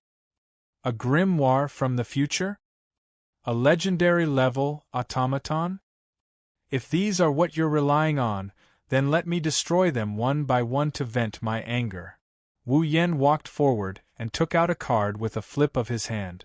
It was a card with a picture of a knight wearing heavy armor and holding a long sword on the front, and the word saber, swordsman, right below it. Natsuki and the others looked at each other and backed away silently when they saw Wu Yen taking out a card. The headmaster was stunned for a moment and was a little puzzled. Could it be some kind of powerful magic equipment? The moment this question popped up in the Dean's mind, Wu Yen got closer and closer to him. His mana surged out like an explosion. Like a raging storm, Wu Yen held the saber, swordsman, rank card in his hand. He stared at the Dean in front of him while channeling his mana into the rank card in his hand. At the next moment, Wu Yen murmured as if he was summoning something. Dream summoning. As if waiting for the summoning, the saber card glowed brightly as soon as he murmured the incantation. 1. The rich magic aura turned into a tornado-like airflow that surged out from the card and wrapped around Wu Yan's body. A blue, door-like geometric pattern rippled out from the card and spun around Wu Yan. As the door-like magic circle spun, Wu Yan, who was shrouded in the magic circle, started glowing brightly. The Dean's vision was covered by the bright light and he raised his hand to block it. However, as soon as he raised his hand and placed it in front of him, an alarm went off in his heart. Ed! Ishtar seemed to have sensed the same warning signs, and shouted. The dean immediately understood, and immediately held Ishtar's hand, and injected the maximum amount of mana in his body into Ishtar's body. Heed my call. Come to me. My army. Ishtar raised his hand abruptly. Wraiths with painful expressions rushed out and stood in front of the dean and Ishtar like a shield. Almost at the same time, a shock wave blasted out from the bright light and crashed into the group of vengeful spirits that formed the shield. Bam! Accompanied by the sound of a collision, the group of resentful spirits that could corrode everything actually let out silent roars under the impact of the shock wave. Like a black fog blown by a gust of wind, they exploded and scattered. Both the dean and Ishtar trembled and raised their hands in front of themselves, trying to block the incoming shockwave. However, what landed on them was a gust of strong wind that blew them backward. The source of the shockwave was the wind. It was the wind that blew the group of vengeful spirits away. R1152. Chapter 1692. Many thanks to Night Creature and Huan Yin Hua Shang for their tips. In the vast space, the wind howled and howled, stirring up sand and dust that spread in all directions. The violent magic power was strong enough to prick one's skin. It was as if there were strands of electricity lingering in the air. The president and Ishtar did not intend to waste any time when the wind weakened. They raised their eyes and stared at the front against the howling wind and the dazzling light. When the dean and Ishtar saw the scene in the center of the bright light, both of them showed the same stunned expression almost at the same time. Because what entered their eyes was no longer a gust of wind and a strong light, but a figure from behind. A tall and straight silhouette. The dark blue knight's robe fluttered in the wind, creating ripples one after another. The silver-white steel boots reflected the strong light in the surroundings and flashed with a cold light, sending chills down one's spine. The figure slowly turned around, exposing its face to the president and Ishtar. Only then did the president and Ishtar see it clearly. Under the dark blue knight's robe, there was a silver-white armor. The silver-white armor wasn't thick, and it didn't cover the owner's entire body. It only covered the chest and wrists, and the rest of the body was covered by the original pitch-black clothes. One white and one black, but it was an unexpected combination. Apart from the chest and wrists, the figure in the dark blue knight's robe was only wearing a pair of iron boots. Embellished with the dark blue knight's robe and pitch-black clothes, the figure exuded a strange sense of beauty. Looking at the figure standing in the middle of the dissipating light and wind like a noble knight, the dean and Ishtar almost thought for a moment that someone had come to the scene. But the eyes that stared straight into the eyes of the dean and Ishtar told them that the person they were looking at was the same person as the one who had not changed.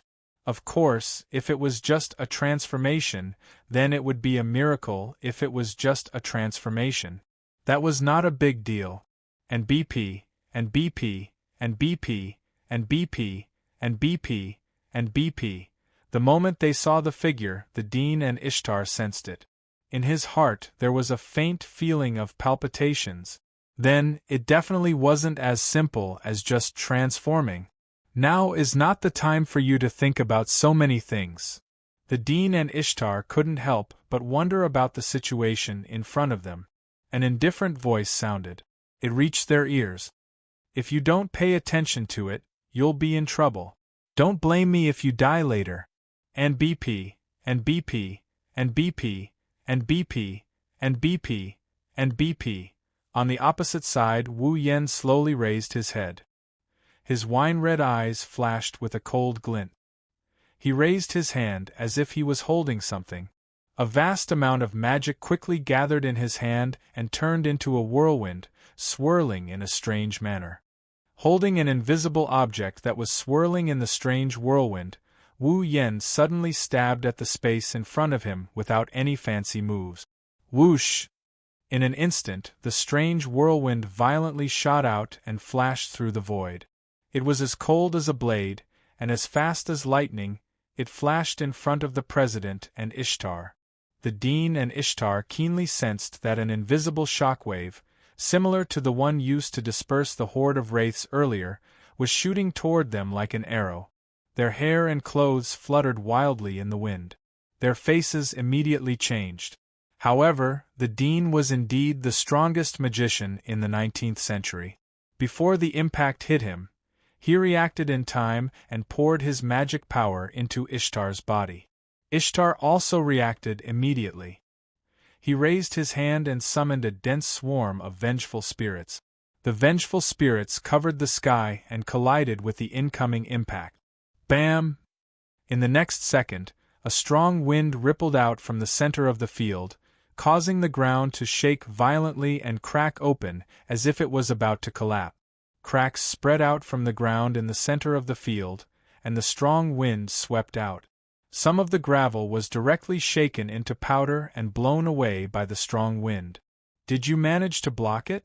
Wu Yen snickered and he retracted his hand as if he's holding onto an invisible gust of wind. "In that case, why don't we try blocking it one more time?" After that, under Wu Yan's fierce thrust, an impact twice the size of the previous one rushed toward the president and Ishtar. The Dean didn't try to block the attack like Wu Yan expected. Instead, he channeled his mana and enveloped himself and Ishtar's body.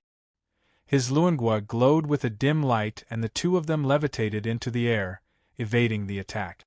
That was the power of telekinesis. Looking at the Dean who used his telekinesis to fly up into the air, Wu Yen waved his hand that looked like he was holding something. After images of light and the sound of air breaking could be heard as he waved his hand. At first glance, it seemed to be a meaningless action, but the president and Ishtar's faces tightened.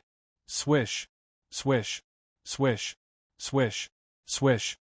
Wu Yen brandished his sword and the strong winds turned into wind blades or invisible slashes. They rained down from the sky, covering the sky and covering the earth. Facing the wind blades that were invisible to the naked eye but could clearly sense, the president's face became more and more serious. The magic in his body surged in an instant. Ishtar suddenly clenched his hand, and a group of pitch-black vengeful spirits appeared in a flash.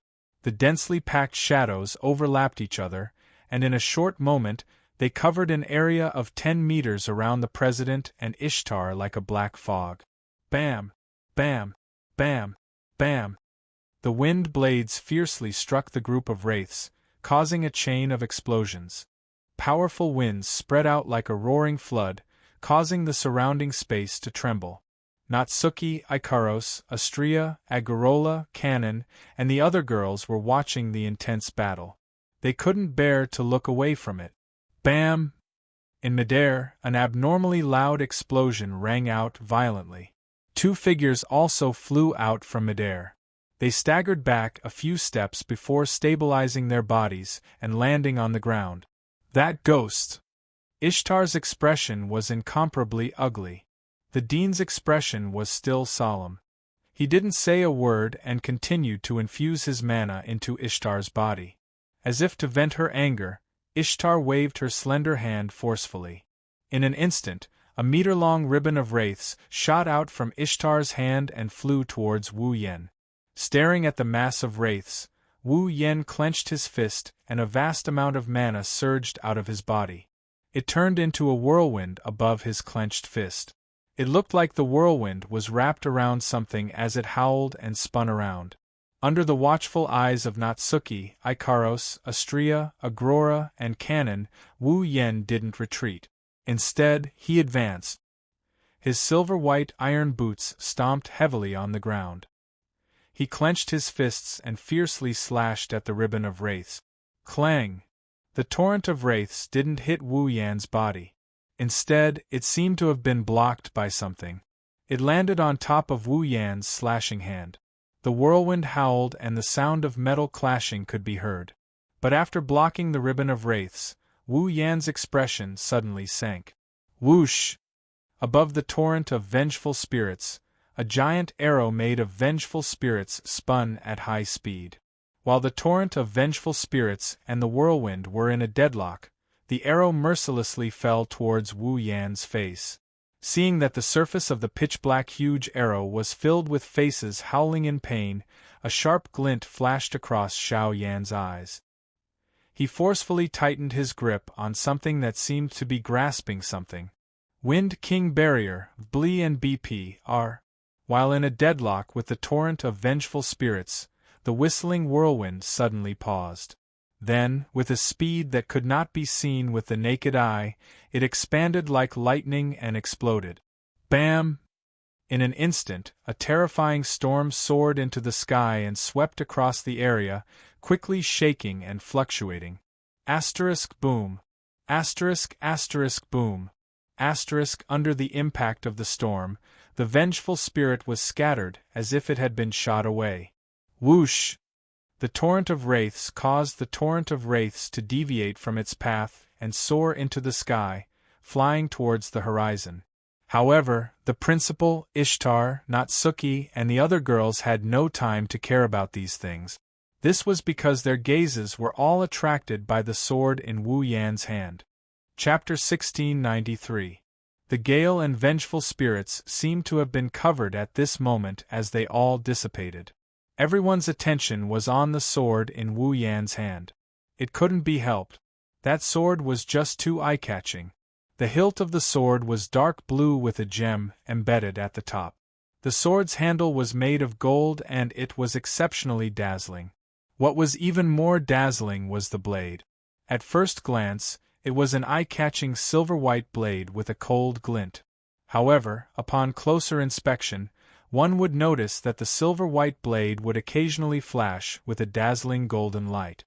Without a doubt, that was a sword that could easily attract people's attention. At the same time, it was also a sword that would never let anyone doubt its sharpness. The Dean and Ishtar, on the other hand, felt a vague sense of threat from the dazzling sword. What is going on? The Dean's expression began to change. What did Wu Yan do? Why did he suddenly become so strong? What is that sword? The Dean who was thinking about this did not realize that his attitude towards Wu Yan had changed. If the Dean only treated Wu Yan as a talented student who could catch his eye, then at this moment, the Dean had unknowingly treated Wu Yan as a worthy opponent. Unfortunately for Wu Yan, the Dean did not care. No matter what the Dean thought of him, it did not affect him. Didn't I tell you? With the dazzling sacred sword in hand, Wu Yan stomped on the ground. As if he had teleported, he appeared above the Dean and Ishtar. Now there is no time for you to think so much. The pupils of the Dean and Ishtar suddenly shrank. The sacred sword in Wu Yan's hand began to dance. It brought about a shrill sound as it pierced through the air. It also brought about streaks of sharp sword rays that were aimed at the Dean's vital points. Once one of the swords hit the Dean, he would definitely die. He sensed the shadow of death brought about by the extremely sharp sword rays.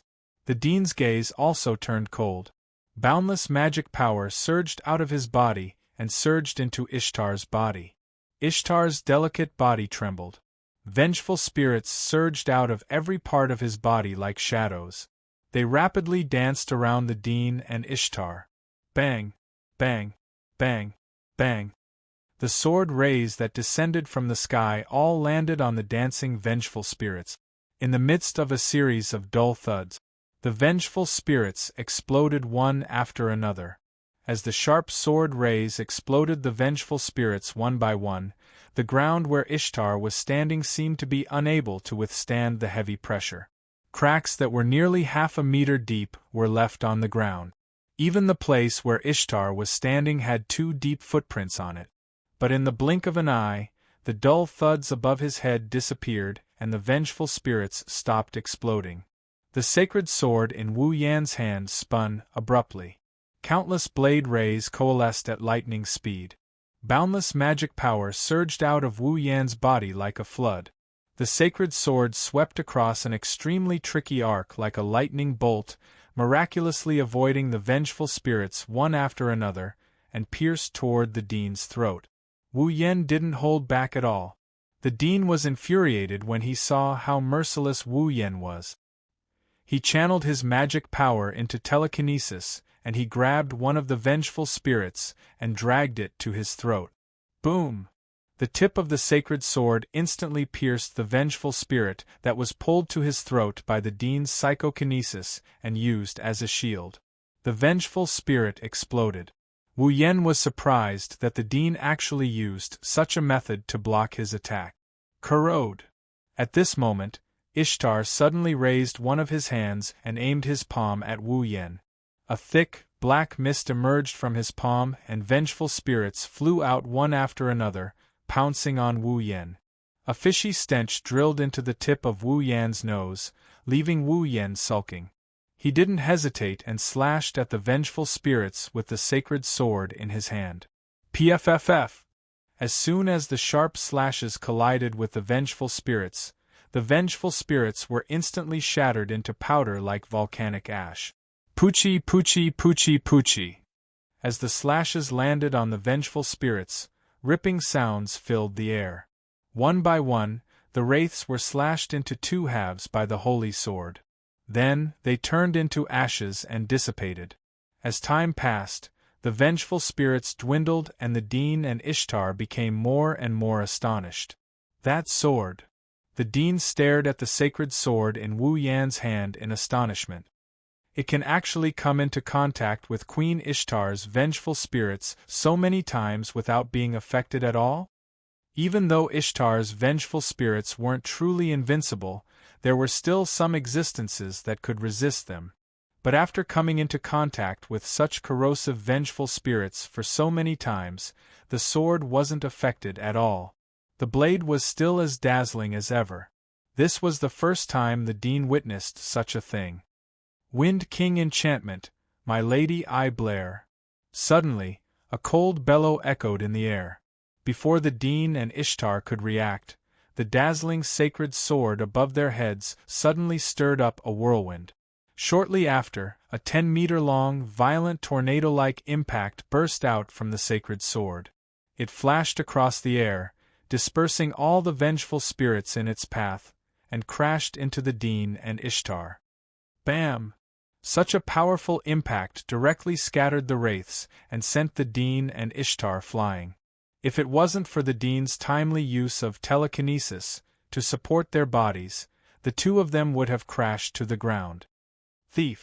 Ishtar had never thought that he would end up in such a pathetic state. He was finally enraged.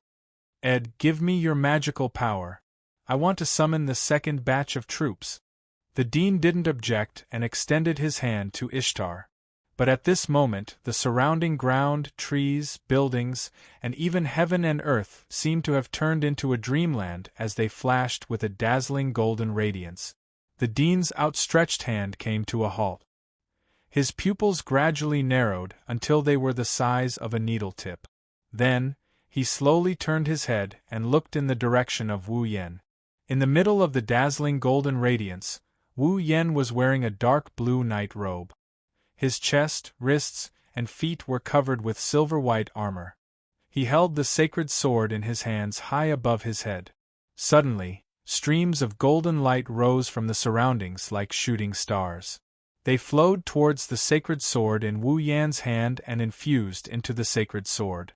As the streams of light flowed into the sacred sword turned into a ray of light and shone in the middle of heaven and earth. It wasn't until the sacred sword turned into a ray of light that Wu Yen raised his head. His wine-red pupils met the eyes of the Dean and Ishtar, and an expression slowly appeared on his face as if he was reminiscing about a person who was about to die. In an instant, a fatal sense of crisis surged in the hearts of the Dean and Ishtar. Cried Ishtar, alarmed. Magical power! Magical power! Ha! The Dean's calm image disappeared. The veins on his forehead bulged. The magical power in his body surged wildly and was absorbed by Ishtar. In the next moment, the Dean and Ishtar were covered by the wraiths that were as dense as clouds. In the next moment, Wu Yen closed his eyes and slashed the light in his hand. Excalibur! For a moment, the people who were closer to the Dean's mansion all saw it. A dazzling ray of light with a diameter of 10 meters suddenly shot out. It stayed in the air for less than a second. It shook the atmosphere and rubbed against the space. While it stirred up layers of violent wind, it swept past the dean's mansion. Not long after, a huge protective barrier formed by crystals fluctuated in the space around the ray of light. It covered the direction of the dean's mansion. Within the protective barrier, an even more intense light flashed. Then, boom! Within the translucent protective barrier, in the fierce light, a deafening thunderous sound shook the air. It carried with it a shock wave that was enough to destroy everything. It raged wildly within the protective barrier. The ground collapsed. Trees and stones were sent flying. The dean's mansion was completely reduced to ashes under the impact of the ray of light. The shock wave was relentless and continued to destroy everything within the protective barrier. After a long time. Chapter 1694. Boom! The dazzling light beam exploded within the translucent barrier made of crystals. Like a wave of fire, it engulfed the entire space within the translucent barrier. Perhaps the people outside did not feel anything, but within the translucent barrier, the temperature of the entire space suddenly rose by a lot. Under the effect of the raging wind and waves that were like waves of fire, the ground within the protective barrier collapsed from the pressure. The trees were either blown away or smashed into pieces. The headmaster's mansion was completely turned into ashes and was wiped off the map of the academy. Kacha. Not long after, even the translucent barrier that tried to contain the shockwave and not expand the scope of the damage began to crack. Inside, traces of magic power leaked out from the cracks. Within the academy, everyone who was near the headmaster's residence and had heard the deafening loud noise were given a fright as they lifted their eyes in a daze. They looked towards the frightening shockwave that had engulfed the defensive barrier, as their faces turned dull. In the vast academy, the surroundings of the headmaster's mansion were silent. Everyone who witnessed this scene could not help but feel their mouths dry up. They could not help but swallow a mouthful of saliva. A feeling of fear spread from the depths of their hearts. What's wrong? What happened? This was the question in everyone's heart. Inside the translucent barrier that was cracking, the ripples spread out. The shock waves rippled out in all directions. With the explosion point as the center, everything in the vicinity suffered a devastating blow. No one knew how long it lasted. When the barrier was about to collapse and shatter, the shock wave gradually dissipated, revealing the place that was baptized. It could only be said that it was too horrible to look at. The ground was completely razed to the ground, just like what was written on the surface. The streets and trees were all a thing of the past. Everything was revealed under the sunlight. There was only real soil. Every corner was filled with scorch marks. Every place was filled with black smoke. Some places even had flames, as if they were trying to exterminate everything. Among the things that were left behind, for example, the rubble and broken wood were burning. This area was slowly turned into a real scorched earth. In a corner of this scorched land, a translucent barrier made of crystals with cracks all over its surface shattered with a bang. It shattered into pieces. Inside the shattered translucent barrier, Natsuki, Ikaros, Astria, Agrora, and Kanon had different expressions as they looked ahead in silence. About 20 meters away from where Natsuki and the other girls were looking, there was only one side of the wall left. It was a broken wall. In front of the wall, Wu Yen is wearing a dark blue night robe. His chest, wrists, and feet are covered in silver armor. He held Excalibur in his hand as he stood in front of the wall, surrounded by the light of the flames. The Excalibur in his hand was raised in front of Wu Yen as he thrust it towards the dilapidated wall in front of him. To be more precise, he was aiming at a figure floating against the wall. The wall. Of course, floating against the wall isn't the right way to describe it. To be precise, it was Excalibur that pierced through the man's shoulder and nailed him to the wall. Drip. Crimson blood flowed along the Excalibur, and dripped onto the charred ground. Slap. The grimoire named Solomon's Key, which came from the future and contained more than 50 extremely precious legendary-level automatons, slipped from the hands of the figure pinned to the wall like trash, and fell to the ground. Ugh! After a painful groan, the principal slowly raised his head. His vision was a little blurry, but he was able to accurately look at Wu Yen. An ugly smile appeared on his face. I actually lost. Wu Yen held the hilt of Excalibur tightly in both hands. He lowered his body and maintained a charging posture. He looked up at the principal, who was nailed to the wall with Excalibur pierced through his shoulder. You, who have calculated everything, did you think this would happen? How is this possible? As if the wound on his shoulder that was madly bleeding was fake, the dean smiled weakly without the slightest bit of pain. Although I have always thought that one day, I, who is known as the strongest magician in the 19 worlds, will lose to someone, but I never thought that this day would actually appear now, and the opponent is my student. If only I used my full strength. Wu Yen lowered his eyes. Indeed, Ishtar has also said that she has a second batch of troops. In that case, it's hard to say that she doesn't have a third batch of troops, a fourth batch of troops, or even dozens of batches of troops.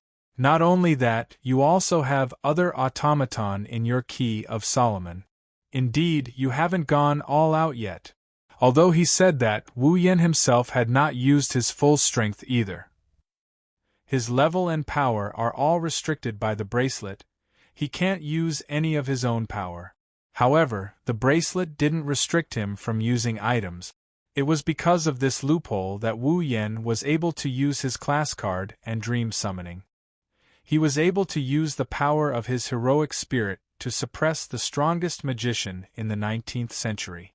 The strongest magician of the 19th century didn't use any of Ishtar's other armies. He didn't use any automaton. But Wu Yen didn't use any of his cards either, right? His strongest class card wasn't the saber, sword soldier. Natsuki, Ikaros, Astria, Agrora, Cannon, and the others didn't make a move either. They were all hiding their trump cards. Even the strongest magician in the 19th century would not be able to do anything if they used all their trump card. Of course, Wu Yen isn't going to talk about this. Pfft. Wu Yen pulled out his Excalibur from the dean's shoulder. Humph! The headmaster let out a muffled groan as blood spurted out from his shoulder. His body brushed against the wall, leaving a hideous trail of blood on it as he slowly slid down and fell to the ground. Heh! Hee! Although his shoulder and other parts of his body were in excruciating pain, the dean still forced a smile on his face. So, Wu Yen-san, you should be done venting your anger, right? Wu Yen glanced at the dean who was lying on the ground. The Excalibur in his hand flashed and slashed across the dean's shoulder. Following such a crisp tearing sound, an arm flew into the sky. Ah! This time, the dean couldn't hold back anymore. He hugged his severed arm and screamed in agony. Wu Yen exhaled in response to the dean's pitiful state. Now I've vented my anger. Swish! Just as he finished his sentence, a shadow flashed in front of Wu Yen and raised his leg to kick Wu Yen. Unfortunately, before the shadow could kick Wu Yen, a spatial ripple rippled in front of Wu Yen. A chain glowing in purple light emerged from the ripple and lashed at the shadow like a whip. Bam! With a muffled sound, the afterimage was sent flying like a kite with a broken string. It glided in a perfect parabola in the air, but halfway through its flight, it stabilized and landed lightly on the ground. At that moment, the dean on the ground had already disappeared and appeared beside the ambusher on the ground. Beside the ambusher, another figure suddenly appeared. He squatted on the ground and pressed his hand on the spot where the dean's arm was severed. His gaze shot forward. His gaze was filled with murderous intent. Chapter 1695. The lock of discipline slowly retracted back into the spatial ripple. However, the spatial ripple didn't disappear just like that. Instead, it expanded to about 5 meters in diameter. Natsuki, Ikaros, Astrea, Agrora, and Cannon appeared from the ripples in space. They stood in a straight line in front of Wu Yen with the Excalibur sword in his hand as they looked ahead. There were 3 people standing there. The dean was lying on the ground with a painful expression while holding his severed arm. Standing in front of the dean is a man wearing a pair of tinted glasses and looking at Wu Yen and Co. with a hostile expression. He is dressed like a deacon. The last one was an elegant young man who was crouching beside the dean while holding his severed arm. His eyes were filled with killing intent and anger. Wu Yen is the one who sent Wu Yen to kill the dean, the head of the Granville family's nightclub executive department, and his automaton, TTN, the semi-finished product named Shinobu NEDLL. Shinobu appeared out of nowhere and ambushed Wu Yen. He was sent flying by Natsuki's lock of discipline. Of course, Shinobu wasn't here to ambush Wu Yen. He was here to distract Wu Yen and rescue the dean. Wu Yen and the girls stood in the middle of the scorched earth. They exchanged glances with Kazuma, who was standing not far away from them, causing the atmosphere to tense up. Looking at the killing intent and anger in the boy's eyes, Wu Yen raised an eyebrow and laughed. His laughter was very sarcastic. "I say, head of the night meeting executive department, what is the meaning of this?" The young man glared at Wu Yen. His expression kept changing between anger and killing intent, hesitation and struggle. It's a complicated mix of emotions, but he didn't say anything. That was only natural. Even if Shinobu opened his mouth, he wouldn't know what to say. "I really want to know what kind of development this is," Wu Yen said with a smile that isn't a smile. "You were the one who ordered us to kill the dean." Hearing this, the young man's face immediately darkened. That's right. He was the one who used Oliette as a hostage to threaten Wu Yen. He was the one who ordered Wu Yen to kill the dean. But now, he was the one who ordered his men to kill the dean. He personally saved the person he ordered to be killed. That's why Shinobu was speechless. Shinobu was slapping himself in the face. However, the young man really knew how to control his emotions. Realizing that he was slightly agitated, he closed his eyes and took a few deep breaths. When he opened his eyes again, he had the same annoying smile on his face as before. "Ah, this is amazing. I didn't expect the famous Crimson Eyes to defeat the strongest magician of the 19th century. This is amazing. My goal isn't to defeat you." Wu Yen ignored the guy who's trying to change the topic. He looked at the guy with a deep gaze. "My goal is to kill the academy head." Shinobu's annoying smile froze for a moment. He waved his hand elegantly. "Thank you for your hard work. But this is enough." "This is enough?" Wu Yen asked a question he already knew the answer to. "Why?" "Because, after thinking about it, killing the dean now will cause a lot of unnecessary trouble." Shinobu cursed in his heart. But he still maintained the smile on his face. "Therefore, Dean, please spare his life for the time being." "How can that be?" Wu Yan's expression slowly turned into a sneer. "For Oliette, I have to complete my mission, don't I?" You! Shinobu clenched his teeth and lowered his head. After a long time, he sighed. "All right, Crimson Eyes. You probably know about the agreement between the dean and the Granville family. So, I won't let you kill the dean. Of course, we won't trouble Oliette anymore. Just treat it as if you're putting on a show with us. How about you stop now?" "What a pity! That's a shame." This time, Wu Yen sincerely expressed his regret. "Initially, I thought that you would charge at me like a madman after I cut off the dean's arm just like that." "Oh?" Shinobu said with a fake smile. "Why do you think so?" "Isn't that a matter of course?" Wu Yen tilted his head and said something that made Shinobu unable to maintain his smile. "After all, the dean of the academy is your biological father, the elf Peter, Alice, and you're not the only one." Alice Bernstein. Alice? Bernstein? Natsuki and the other girls were stunned on the spot. Shinobu, who lost his smile, stared at Wu Yen for a while before standing up. As the boy stood up, his clothes, skin, face, and every other part of his body were peeled off like petals, and they were blown into the distance by the breeze. Under everyone's gaze, Shinobu's skin turned white. His body began to protrude forward and backward. His hair grew longer and turned into a waterfall of hair. Not long after, a beautiful girl appeared before everyone's eyes. Her silver hair was like a meteor, drawing a long trail in the air. It fluttered in the wind like a feather, hanging down to her waist. It shone with a dazzling brilliance. Her facial features were well defined. Her eyes were slightly slender and her nose was high. Her eyes were like emeralds, shining brightly. This is a beautiful girl without a doubt. However, Wu Yan's expression didn't change at all. Natsuki, Ikaros, Astria, Agurora, Kanon, and the other girls' faces darkened when they saw her. It turned out that the boy who tried to use them was someone else in disguise all along. Should I say this is our first meeting? Her name is Alice. Bernstein's girl looked up and let out a light voice that could make one's bones go numb. However, what I'm more curious about is, when did you find out about my true identity? Huh! I can't help but laugh at your question. Wu Yen glanced at Alice. Didn't I tell you when we first met? Huh! When we first met. Alice frowned. Her mind wandered back to that day.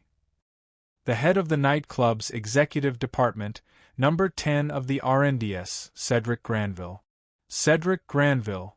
In the meeting hall of the executive department of the night party, when Alice, who pretended to be the director of the executive department of the night party, was about to introduce herself, the man who was standing opposite her and was about to fall into her trap uttered such a sentence.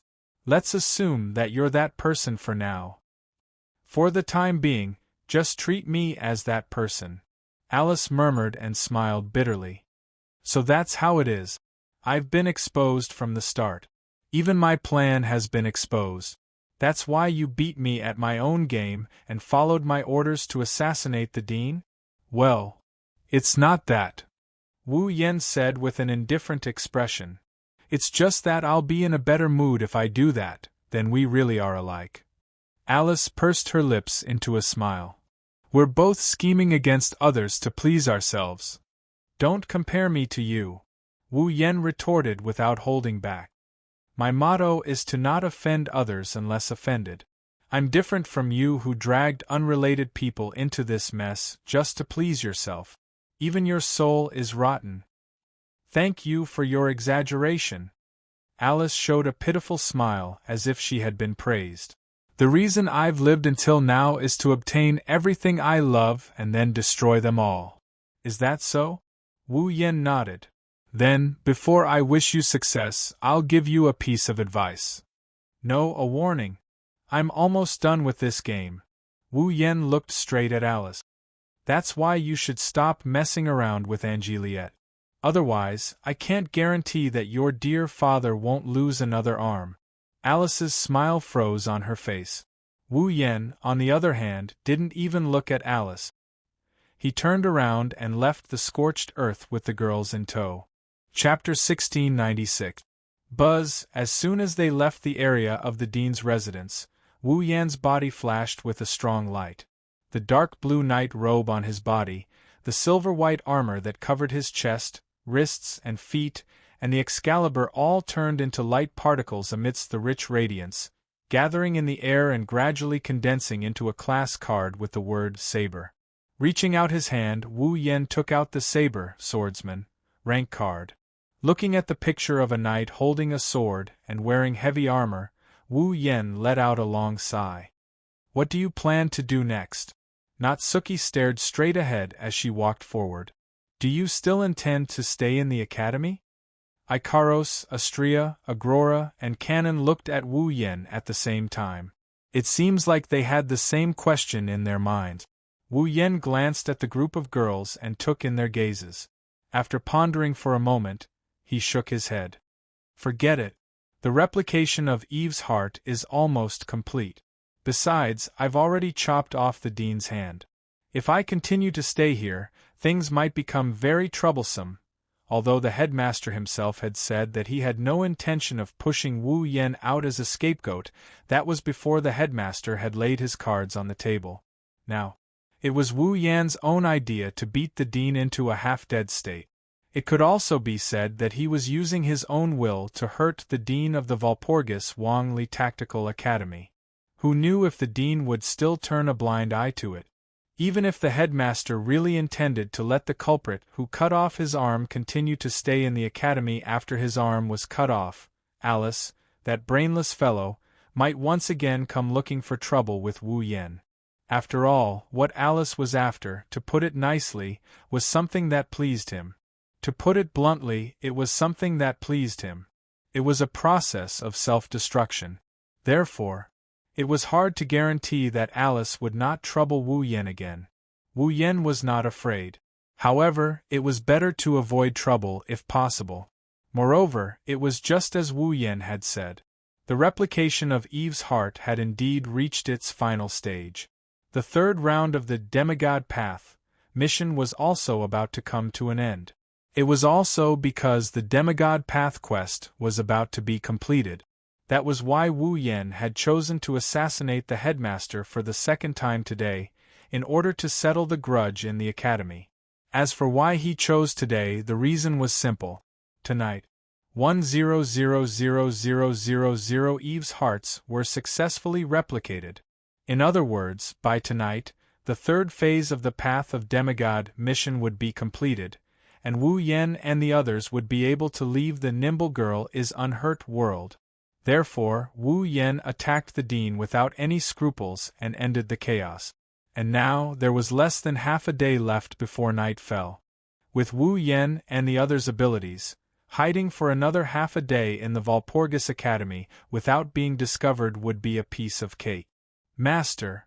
Astrea pulled Wu Yan's sleeve. She hesitated for a moment before speaking. Aren't you going to bid farewell to Miss Charlotte? Wu Yan's footsteps stopped for a moment. He hesitated. Ikaros. Canon turned around and looked at Ikaros. Aren't you going to bid farewell to Miss Flay and Rabbi? Ikaros flinched. It's rare for her to be hesitant about something other than Wu Yen. I don't encourage people to leave without saying goodbye. Even though it was a prideful statement, Agrora said it in a timid tone. My other half thinks so too.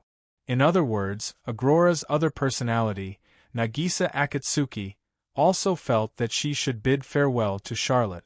Listening to the girls, Wu Yan's hesitant expression became more and more apparent. Natsuki's red lips opened slightly. She wanted to say something, but she suddenly stopped and sighed. It seems like there's no need to hesitate. As soon as Natsuki finished speaking, a voice called out to him from not far away. Yen. In front of him, a fairy-like girl who was hugging a little dragon that was covered in wounds, a girl with 5 dogs, a young man with a girl in a kimono with a short skirt, and a man with an automaton with a humanoid figure ran over at a speed that was not considered slow. Looking at the group of 2 guys and 2 girls, especially the girl who was carrying a wounded little dragon and running towards him with an anxious and worried look on her face, Wu Yan's hesitation was swept away and he bitterly laughed. Charlotte, Flay, Raisin, and Loki ran over to Wu Yan with their automaton. To be exact, after running for a distance, Flay, Raisin, and Loki stopped. Charlotte was the only one who ran over to Wu Yan. The distance between the two of them was only a short 2 to 3 meters. When the wine-red pupils and the azure-blue eyes met, waves of emotions surged within them. It was as if there were thousands of words that they wanted to say, but they couldn't say a single word. Natsuki, Ikaros, Astrea, Agrora, Canon, and the other girls moved away and walked over to Flay and the others. They started chatting about something. It was clear the girls wanted to give Wu Yan and Charlotte some space. A space to bid farewell to each other, you? Charlotte tightly hugged the silent little dragon in her arms and asked nervously. You did you? Seeing Charlotte's nervous expression, Wu Yan chuckled. Don't worry, I didn't kill the school head. I only taught him a lesson. Charlotte released a sigh of relief when she heard Wu Yan's explanation. At the same time, she also felt a bit confused. Lesson? A lot of things happened. Wu Yan did not explain. He merely smiled at Charlotte. You only need to know that you and your younger sister can live peacefully together in the future. That's enough. Seeing the smile on Wu Yan's face and hearing Wu Yan's words, Charlotte felt pain in her heart. She couldn't hold back her tears and started sobbing. Who needs you to meddle in other people's business? At the end of the day, you still can't be honest with me. Wu Yan bitterly smiled. And here I thought you would be a little more honest. I have always been this honest. After saying something that even she didn't believe, Charlotte rubbed her eyes and lowered her head. Are you planning to leave the academy? Should I say that her intuition is always accurate? Even though they only exchanged a few sentences and the content was completely unrelated, Charlotte could still faintly feel it. Before her eyes, the person she loved with great difficulty was about to leave her side.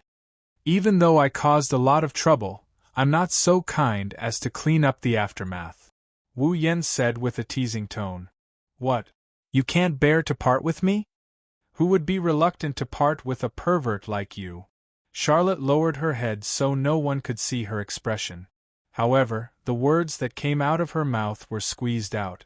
Her heart was filled with sorrow. If you want to leave, then leave. I won't. You won't ask me to stay, right? Wu Yan said helplessly. That would be for the best. If you ask me to stay, I'm worried that I won't be able to resist. Charlotte bit her lips tightly. She wanted to say something, but she couldn't. In the end, she could only say such a sentence. Will you come back? That's hard to say. Wu Yan looked directly at Charlotte and his voice became gentle. But when I practice with you, I'll definitely come back. Charlotte finally raised her head and met Wu Yan's gaze with her teary eyes. She didn't look away. If you lie to me, I'll blast you to smithereens. That's really scary. Wu Yan pretended to be afraid and patted his chest. Looks like I'll have to find time to practice with you as soon as possible. Of course, Charlotte said with her usual impolite tone. She stood on her tiptoes and kissed him on the lips while he was still in a daze. You know the consequences of lying to me. Charlotte revealed her most beautiful smile. Wu Yan came back to his senses and smiled helplessly. Chapter 1697. The incident that happened in the Dean's mansion spread across the entire Walpurgis Wangli Tactical Academy in less than half a day. Although it was said to spread across the entire Walpurgis Wangli Tactical Academy, in fact, what was spread out was that the entire area around the Dean's mansion had been turned into scorched earth. It couldn't be helped. No matter how much he tried to hide it, it was something that couldn't be hidden. Under the strike of Excalibur's true name Liberation, the scene of the Dean's mansion being completely destroyed was witnessed by quite a number of people in the vicinity. If it wasn't for Wu Yan infusing his mana into Ikaros' body after releasing Excalibur's true name and allowing her to build an Aegis, absolute defense circle, the destruction wouldn't only be limited to the Dean's mansion. How could such a huge commotion be hidden? Therefore, in less than half a day's time, the matter of the Academy Dean's residence being burned to the ground became known to everyone. Other than that, there was another thing that everyone knew. The Dean had lost an arm. It was also something that couldn't be hidden. The students of the Walpurgis Wangli Tactical Academy were in an uproar and many speculations about the Dean's missing arm popped up one after another. Not long ago, Wu Yan attacked the Dean under the watchful eyes of the crowd and caused quite a commotion. Naturally, the incident of the Dean losing an arm couldn't escape the speculations of being assassinated by Wu Yan. One had to admit that although most of the rumors couldn't be trusted, they wouldn't come out of nowhere. That was the truth. Many of the students of the Walpurgis Wangli Tactical Academy believed in the speculations as well. However, just as many of them were feeling indignant about it, the dean who was staying in the infirmary of the medical department supported his pale face with a broken arm and announced something to the crowd. The one who tried to kill me was a man who disguised himself as the director of the nightclub executive department. Cedric Granville, the thief. After leaving that statement, the dean entered the medical department's dormitory once again. He started to recover. Not long after, the guards and the disciplinary committee of the Walpurgis Wongley Tactical Academy found the imprisoned Cedric Granville in a secret location. Cedric Granville. He had saved him. As a result, this incident was reduced to an invasion by foreign terrorists, and the case was finally closed. Since the dean and the higher-ups of the academy decided to close the case, even though the dean didn't explain why Scarlet Eyes attacked him, the other unrelated members of the academy couldn't say anything about it. The incident had a strong start but a weak end and the curtains were drawn. Regarding this, Charlot, Flay, Raisin and Rocky, the four people who knew the inside story to a certain degree, remained silent and continued with their lives in the academy. As for what they were thinking in their hearts, only they themselves knew. The curtain of night gradually descended in the depths of the forest of the Walpurgis Wongley Tactical Academy. Wu Yen stood in the center of an empty space. Natsuki, Ikaros, Astria, Nagisa, and Kanon stood behind him. Everyone's gaze was focused on the space in front of them. They were staring at a crimson ripple in space without blinking. They have been in this state for quite some time now. If one looked closely, they would notice that inside the crimson ripple, Wu Yen and the others were staring at a sphere that was emitting light. They were spherical hearts that were emitting light and beating rhythmically as if they were glowing. These balls were glowing and beating rhythmically like glowing hearts. They were none other than Eve's heart. In the space of Wealth of Kings, Eve's hearts were glowing like crystal balls. They were scattered all over the place without any order. There were so many of them that one couldn't see the end of them. It's only natural. After all, there are 1,000,000 Eve's hearts. Just by piling it up, it was enough to form a small mountain. If the space of Wealth of Kings wasn't limitless, Wu Yen and the others would be worrying about how to carry so many Eve's hearts back to the Spalier world. Wu Yen slowly closed his eyes as he looked at the Eve's hearts in the Wealth of Kings. As if premeditated, when he closed his eyes, the system's robotic voice reverberated in his mind. Beep. Detected magic circuit. Eve's heart x 1,000,000. Ding. You have obtained a magic circuit. Eve's heart x 1,000,000. Ding. Congratulations to user for completing Demigod Path's third mission. Ding. Demigod Path's third mission completed. User can now choose to leave the current dungeon at any time. This instance dungeon is now open to the user. Once again, he entered the world of Nimble Girl Won't Get Hurt. The system will not issue any more instance dungeon quests. The user can enter and exit the world of Nimble Girls are unharmed at will. Ding. The third phase of the Demigod Path mission was completed. The restriction bracelets on the user and his summoned figures are removed. Natsuki, Ikaros, Astria, Nagisa, and Kanon's bracelets turned into particles and disappeared into thin air. At the same time, a burst of power that originally belonged to the group of girls erupted from their bodies and returned to the control of the group of girls. Nagisa and Astria let out a joyful sigh when they felt the power that belonged to them returning to their bodies. My body feels like it has returned to how it used to be. How nostalgic. Their level and power were restricted by the restriction bracelets. It felt like something was missing from their body. It wasn't uncomfortable, but it was unfamiliar. Nagisa, Astria, and Natsuki, Ikaros, and Kanon's expressions softened when they saw the return of their powers. On the other hand, Wu Yan's restriction bracelets disappeared. The power that originally belonged to him returned to him in an instant. 1 second he was level 0 and the next second he soared to level 89. That feeling of fulfillment, perhaps Wu Yan can understand it better than the girls. He closed his eyes and his expression turned into one of exhilaration. At this moment, beep! User has completed the third phase of the Demigod Path mission. The fourth phase of the Demigod Path mission will be selected by the user. Beep. Reminder: you have the right to select the next phase of the Demigod Path mission. The next phase of the Demigod Path mission will be automatically generated when the user enters the next dungeon. Beep. User may select any dungeon world other than the Astral Dragon Knight, Magical Girl Ilia, and Invincible Girl. The fourth phase of the Demigod Path mission will not be generated if the user enters the third phase of the Demigod Path mission. Please select a suitable dungeon world for the fourth phase of the Demigod Path mission. The sudden system notification surprised Wu Yan and the girls. Select the dungeon world for the fourth phase of the Demigod Path mission? Wu Yan exclaimed. Is this a benefit? Or is this a pre-existing setting? Isn't this a good thing?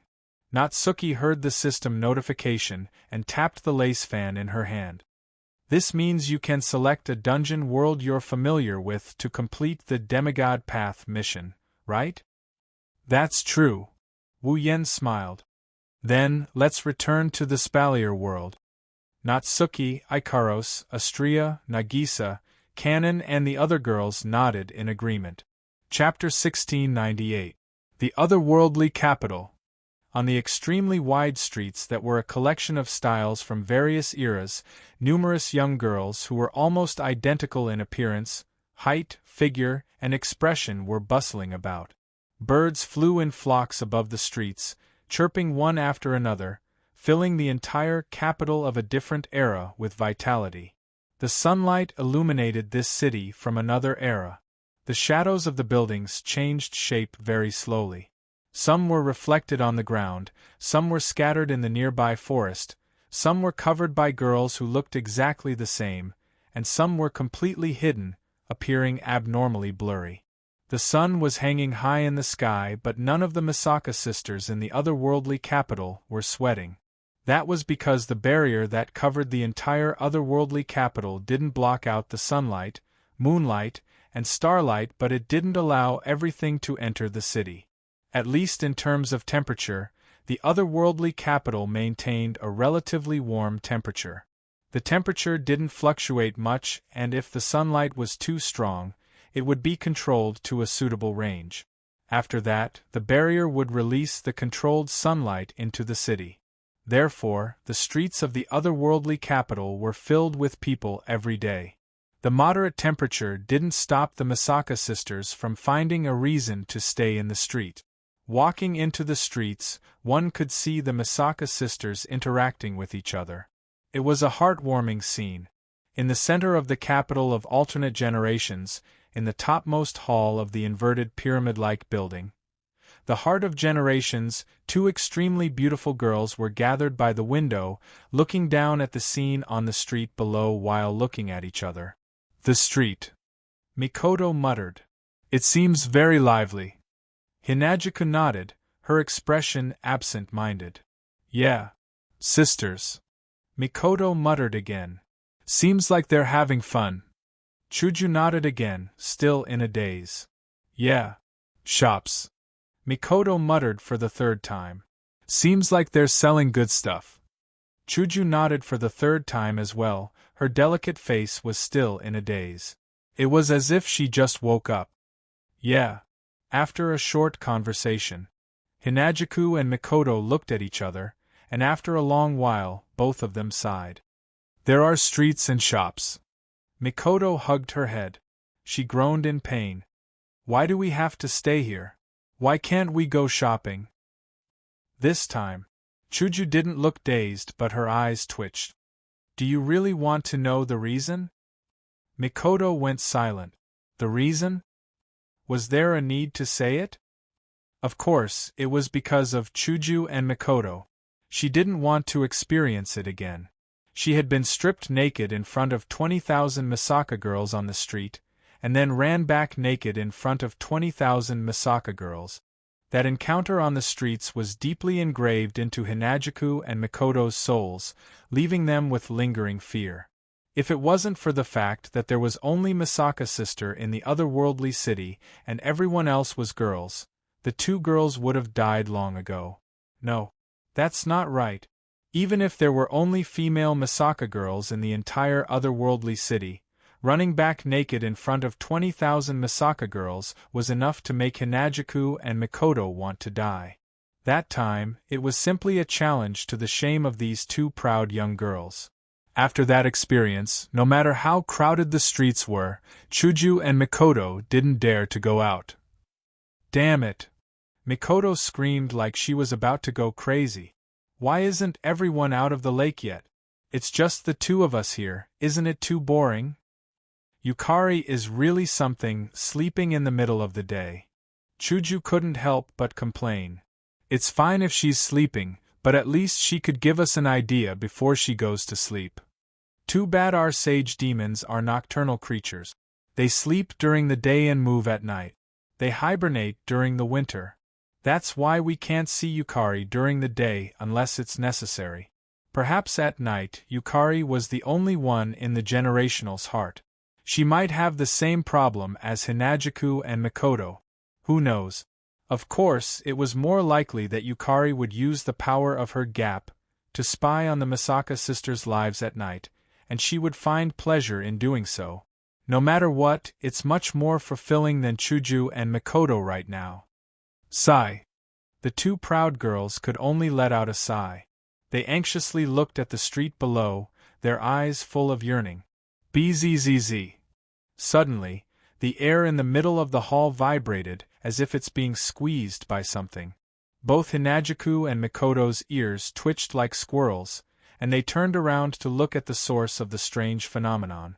In the next moment, the three figures of a man and two women flashed out of the vast hall without any warning, appearing out of thin air. The man had black hair and red eyes. He wore a black shirt, black pants, and a black jacket. As for the girls, they had pink wings and pure white wings respectively. They were dressed in white with red edges and a red pleated short skirt.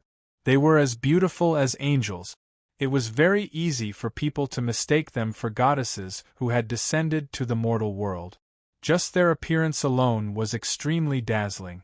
Looking at the three figures of one man and two women appearing out of thin air in the middle of the hall, Hinajuku and Mikoto were stunned for a moment before their eyes lit up.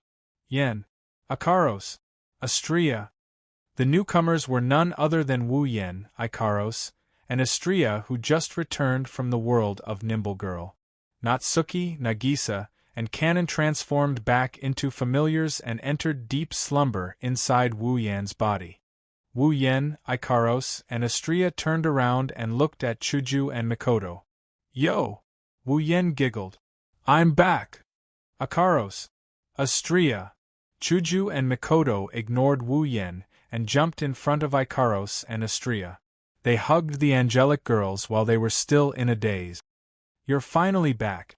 Ikaros and Astria were a little confused by Shoujo and Mikoto's joyful behavior. However, they still hugged the two prideful girls back. The four girls hugged each other like best friends who haven't seen each other for a long time. In response, Wu Yen maintained his greeting posture. He was petrified and didn't react for a long time. What is this? Sisterly love? That's a good thing, but why didn't I get the same treatment? Thinking up to this point, Wu Yan's heart is filled with unwillingness. He turned around and looked at Ikaros and Astria, who are hugging Hinajuku and Mikoto. A stiff smile appeared on his face. Shoujo. Mikoto. I'm back too. Wu Yen increased the force on the word, also, so that it sounded like he was shouting it out loud. Shoujo and Mikoto finally noticed Wu Yan's return. They looked up from Ikaros and Astria's embrace and glanced at Wu Yen. Oh, Shoujo and Mikoto grabbed Ikaros and Astria's hands excitedly. You guys came back just in time. We're bored, come play some games with us. Yeah, the game console Ikaros made last time didn't come in handy, right? This is a good opportunity, let's go play together. Yeah. Shoujo and Mikoto chatted with Ikaros and Astria enthusiastically while ignoring him. Wu Yan's face turned red, then green, then white, and finally black. You guys! Wu Yan lowered his head and said in a low voice. He felt like he should reclaim his position as the husband. What's the meaning of this? Are you planning to rebel? Shut up. Shoujo and Mikoto glared at Wu Yan. How do you know how bored we are? Bored? Wu Yan is flabbergasted. Hinajuku and Mikoto didn't have the intention to explain, they just snorted coldly, grabbed the two angelic girls' hands and walked towards their rooms. Wu Yan was the only one left in the room. His back looked bleak. Chapter 1699. Standing at the top of the Heart of Generations in the heart of the capital of alternate generations was an open-air rooftop. Wu Yan sat in an elevator that looked like it came from the future. He wanted to head to the top of the Heart of Generations. There was no other reason other than the diluted miraculous pond water that allowed all the girls to undergo their metamorphosis in the lake, which was located on the rooftop of the Heart of Generations. Currently, Hinajuku and Mikoto were welcoming Ikaros and Astria into their rooms with an attitude that would make one wonder if they're trying to get into a lesbian relationship. On the other hand, Yukari was sleeping in her room. In other words, no one in the Heart of Generations would greet Wu Yan, who just came back from the Nimble Girl Won't Get Hurt dungeon and completed the Demigod Path quest with much difficulty. One has to say this is a huge blow to Wu Yan. The Heart of Generations, the numerous girls he had, none of them accompanied him when he came back. They didn't even greet him.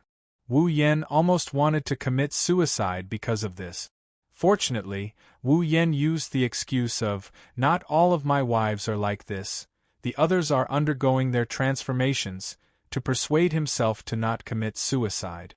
That was how he managed to avoid the tragic ending of dying once. With this thought in mind, Kirin felt a sense of relief. Wu Yan missed the other girls and he couldn't help but want to meet them. Of course, it was time for him to check on the girls' condition. It was said that they were undergoing metamorphosis, but up until now, the girls had been soaking in the lake. It's been so long since they last met, how could he not miss her? However, Shoujo and Mikoto's cold shoulder made Wu Yan miss them even more. He wanted to talk to Yukari about the Demigod Path mission, but he decided to bring it forward. With the elevator leading the way, the rooftop of the Heart of Generations was getting closer and closer. They took the elevator from the top floor of the Heart of Generations. They were heading to the rooftop of the Heart of Generations. There wasn't even a floor between them, but Wu Yan stayed in the elevator for a full 5 minutes. Then, the elevator slowly came to a stop. Ding! A crisp sound effect was heard. The elevator finally came to a stop. The door of the elevator opened. Wu Yan could see the scenery outside. It was an open-air rooftop that covered a vast area. The ground was paved with red bricks, as if it was a carpet. Around him were walls that were like the surface of the water, constantly swaying, as if something was flowing. There was no ceiling at the top. Instead, there were bars that looked like they were made of ceramic that formed a fence that covered the entire rooftop. There were canopies on both sides that could be opened with a button at any time. The canopies could be turned into a ceiling. In the center of the rooftop, there was a platform that was about a meter higher than the rest of the rooftop. There was a lake that looked like an extra-large bathtub on top of it. Inside the lake, there were naked girls with their eyes closed, either sitting or lying in the water. They were Wu Yan's summons, the girls that were destined to accompany him until the end of the world. At this moment, in the lake where the young girls were soaking in, a clear stream that was invisible to the naked eye flowed through the water around the naked bodies of the young girls, entering their tender and slender bodies. As the streams of invisible clear water entered the girls' soft and slender bodies, the girls' auras were also changing. One moment it was strong, the next it was weak, and the next it was strong. It was a very rhythmic rise and fall. If one observed carefully, they would find that with every rise and fall, the girls' auras would break through the peak and advance a little. Although it was only a little, if they continued like this, they would benefit a lot. Looking at the girls who were soaking in the lake with their eyes closed, Wu Yen couldn't help but reveal a gentle smile. Eh? At this moment, a surprised voice sounded from the side of the lake. Wu Yen was stunned. He quickly turned his head and looked at the source of the voice. It was the bottom of the platform where the girls' clothes were piled up. Then, a petite figure entered Wu Yan's eyes. Her light yellow hair was kept to her shoulders, and on the left side of her head was a ponytail that reached her waist. She was only wearing a pair of white underwear, and her skin and hair were covered with water droplets that dripped to the ground bit by bit. The petite girl held a red and white shirt in her hand, as if she wanted to put it on her petite body that was only wearing a small piece of underwear.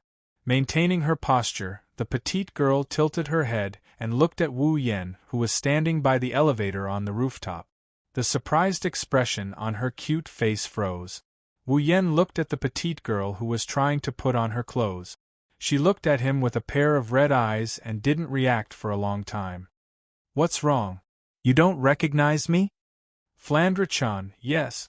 The petite girl was Flandre-chan? Scarlet. It wasn't until she heard Wu Yan's voice that Flandre-chan finally reacted. Her red eyes lit up with joy. Flandre-chan grabbed the clothes she was about to put on. She flapped her broken wings with colorful crystals hanging from them. She cheered and she charged at Wu Yen. "Big brother!" An extremely cute little girl wearing only her underwear was throwing herself at him. How would an ordinary person feel at this moment? Wu Yen didn't know what other people are feeling, but when he saw Flandre-chan coming at him in such an unrestrained manner, he jumped in fright.